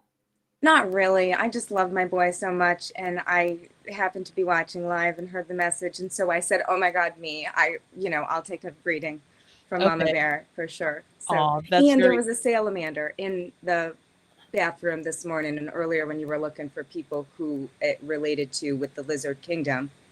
I kind of thought maybe that's something. Oh, no, actually the person that I'm looking for breeds and sells Oh yeah, reptiles and amphibians. So I don't know if they're still listening, but if I may, I'm also looking for another person who is obsessed with making donuts at the moment. They're making all different kinds of donuts. It's like they're practicing for a competition. It could be a regular baking competition, or it could be just about donuts. I don't know, like some county fair is coming up and they're giving $500 to the best donut maker or something. But those are two so very specific things that if that's you, please show up in the chat. I have messages for both of you. So, and I think I know the lizard guy. I'm pretty sure I know the lizard guy. Really? Okay. I'm not going to out him right here. Okay. And we already did Brown Apple Betty, even though it was Betsy. But let me see. Let me see if I can get a hold of Nigel. Okay. So beautiful lady, did your Nigel, was he with you during a time where you were having some emotional not greatness around romance or relationships? Probably. He What's your sign here? He was with me for 13 years. He was my baby boy. I mean, he was more than my dog. Okay. He's like my companion. So I need a Mhm. yes or no to that because it's going to take Yes. me. Okay. Yes. All right. Okay. I'm not going to out you for anything deeply, deeply personal. I do that. I do that on my show. People come to my show. They're like, oh, tell the world all my dirt. You know, here's my dirty laundry. Here's the thing. Okay. Uh-oh. With that disclaimer, here we go. Mama Bear's taking a drink. I am. back. Somebody mentioned Rise Coffee earlier in the chat, and I was like, Rise Coffee. Oh yes, right here. It's delicious. So if I may, I feel like when I say I feel like, I'm not judging you and I'm not saying, you know, I think this about you. It's a message that comes through. Romance is something that's always tripped you up. True or not true? True. Okay. Again, you're the only person in the world that doesn't know how beautiful you are, inside and out. Little bit of a temper, little bit of a jealousy thing. But other than that, I mean, you know, you're a catch. You're a doll baby. So it's a thing that you want in your life.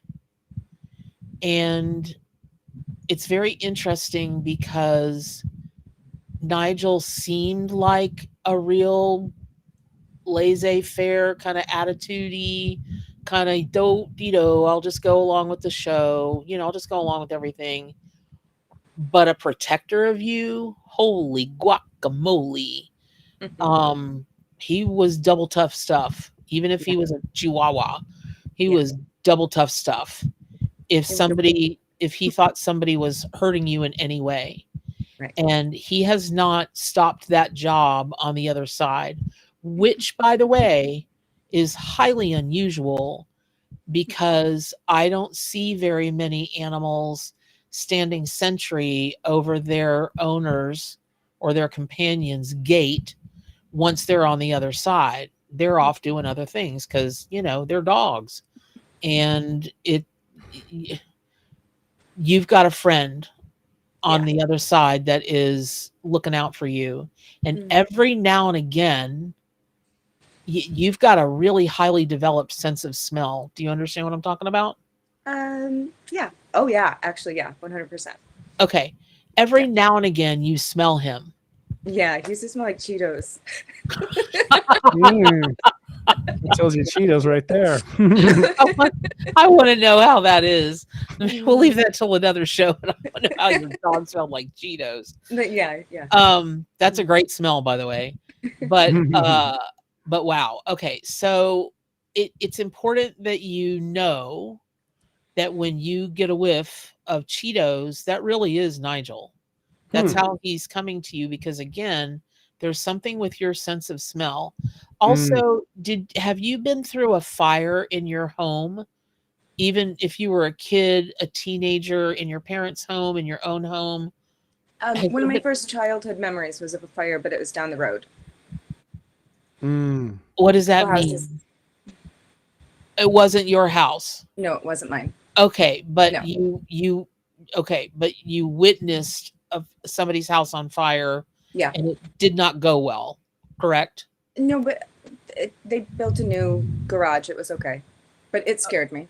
Yeah. Okay. Is it a memory that you hold on to even still now? Not that I'm aware of, but of course that came right to the surface. Especially now. Why is that? Well, this transit we're going through is a purge of all the karma that's lingering. So, you know, I would imagine if you had a fire as a child, it might have been related to a past life where there was a bad fire. And that's the kind of deep, you know, weeds we're pulling out right now. Okay. I would really encourage you to do some work around that fire thing because I do think that you are carrying that and it scares the bejeebers out of you. And you're just not a person that likes people to know you're afraid of anything. Like you'll do just about anything to make sure people don't think you're afraid and that you're not that you're mean, but you're tough. And that's a good thing, because you've got some stuff coming up. Not where you have to be mean, but you're going to have to stand your ground. And boy, it's going to go well. Yeah. Stomp it out, girl. It's going to go so well for you. Okay. Because you're going to find a way of communicating where it's not like punch them in the face, but they'll leave the bargaining table, so to speak, with a very clear sense of retro. Maybe we better rethink this, and you'll come out all the better for it. I don't know what it is. It seems job related or work related or career related, or something that you want to build, in your lifetime, a business that you want to have or already have. But your willingness to stand your ground is going to go very, very well for you. And I'm so sorry. I'm so sorry. Did Nigel have a problem with gas?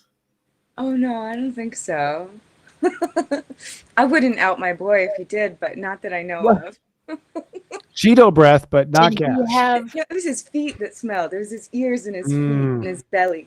Did he have stomach problems or any kind of digestive problems? Well, he died of the angiosarcoma, which is a cancer that dogs can get that can be a stomach thing. Okay, I'm with you. Yeah.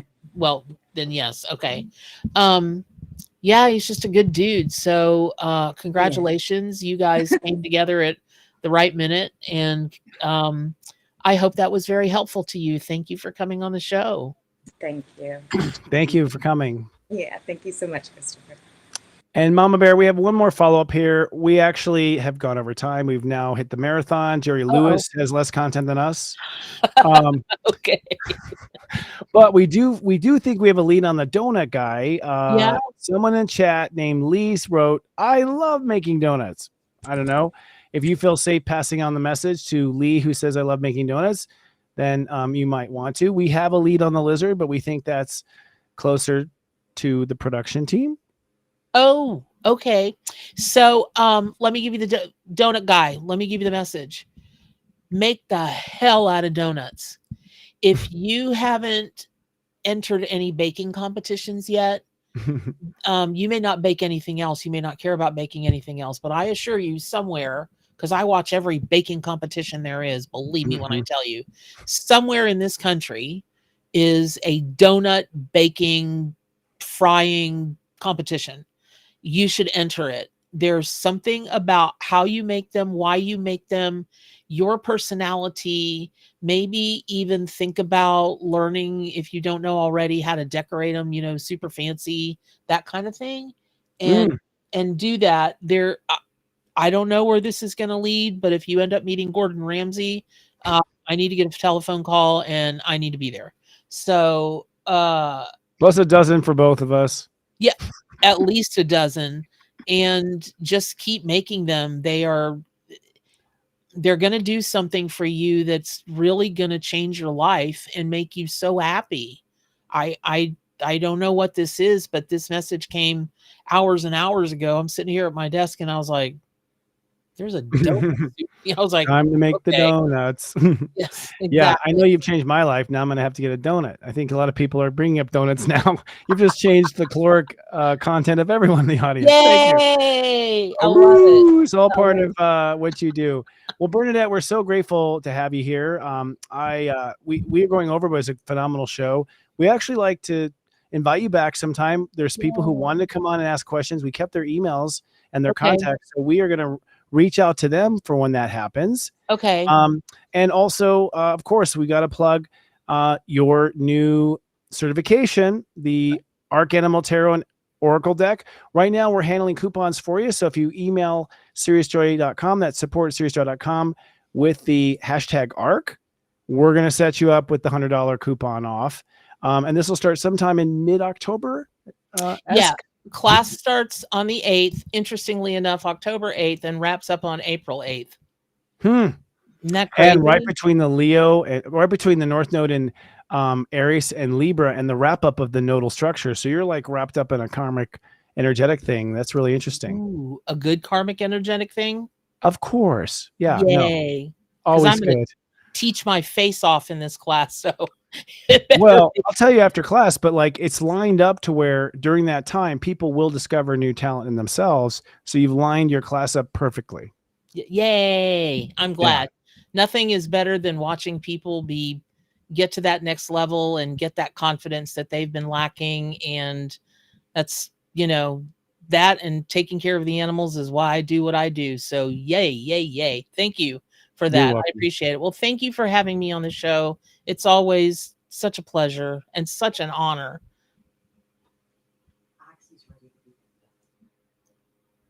All right. Thank you. We had a little burp there in our signal. No problem. But thank you for coming on, and we'll stay backstage for us if you don't mind. We'll chat up for a second, and we'll be forwarding all those certificates your way. And it's always a pleasure, Mama Bear. I look forward to meeting you one day and having some raw meat with you. It's going to be great. Yay! Yeah. Take As care, the busy beavers to the Mama Bear. Thank you, dear. All righty. Wow, what a night, huh? Oh, what a night! It's been interesting. Just things coming from everywhere. First of all, I just want to wrap up and say thank you for paying attention to a long channel that had to happen. I do believe this is a moment of true transformation of your life, friend. You've seen the way it can go in each direction. To quote the Matrix, you know where that road ends, Neo. So this is it. When I come back next week, I believe we're in a different timeline. We'll be at the same time, but in a different timeline. Also, I want to do some minor promotions for some of our other great stuff we have. Leading Out Loud. Did you happen to miss our episode yesterday? It was phenomenal. We did an episode called Mystical Objects that is live right now. We have the whole team there. Tarot Master Chris Rex, Psychic Medium Scott Cruz, Angel Communicator Devin Dewar, and myself.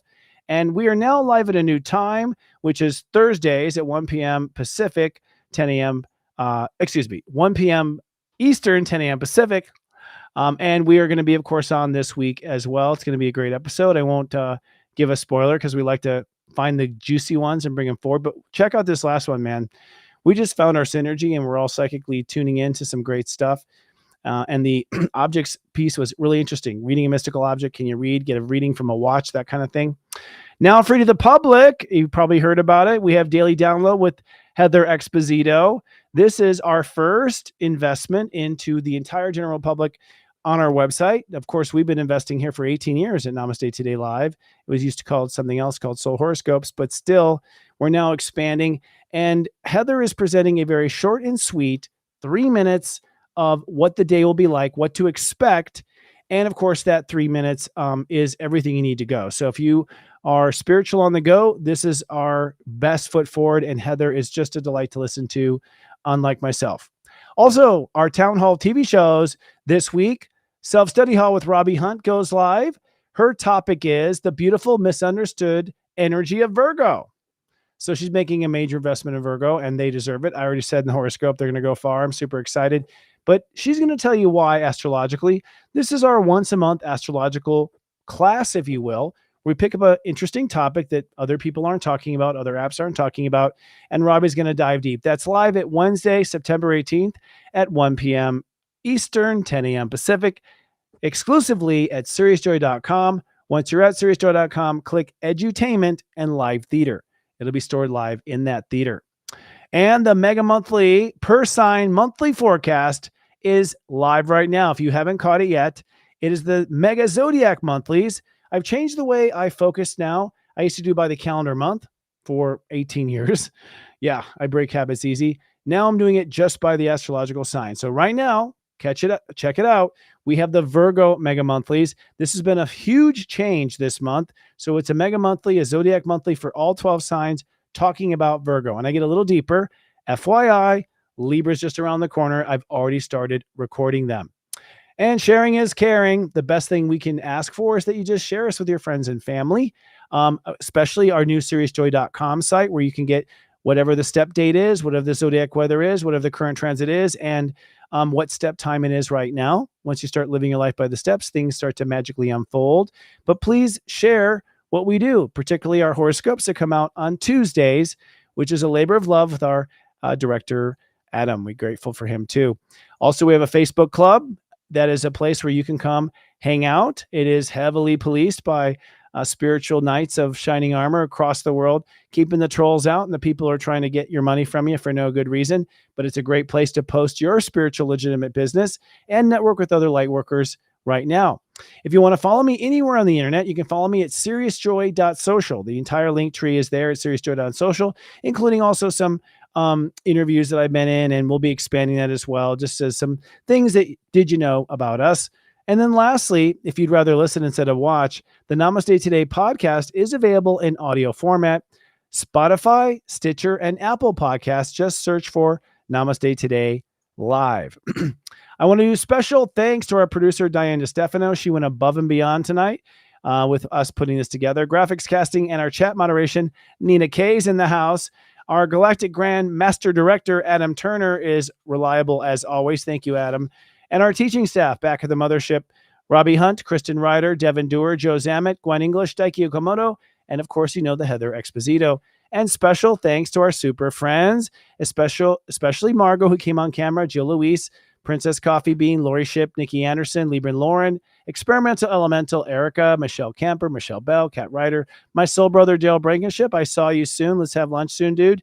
Neptune Girl, Jamar, Christine Kelly, Sydney, I missed you in the reading, and Iggy and Nitu. All right. We are so grateful to be a part of your life and help you guide into the light. This is the moment you were born for, friend. Surrender to your heart. Make it so. I'll see you next week. I love you. Live, love, be.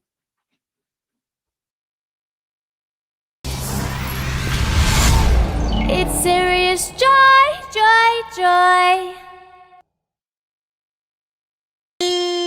Wild Pack, it's Mama Bear, aka Bernadette, the Arc Animal Tarot and Oracle certification class that you guys have asked me for 4 years. 4 years you've been asking. It's finally coming. It will be out this week. If we haven't met yet, I'm Mama Bear, and I always read with my own deck, the Arc Animal Tarot and Oracle deck, 223-page book. There are 149 cards. It's a big old deck, but there were a lot of animals that wanted to be in it. And animals don't play. When they want something, they want it. And that's that. So just give up the ghost and just do what you're supposed to do, please, which is follow your heart, follow your calling, follow your, what are they called? Natural instincts? Ha ha!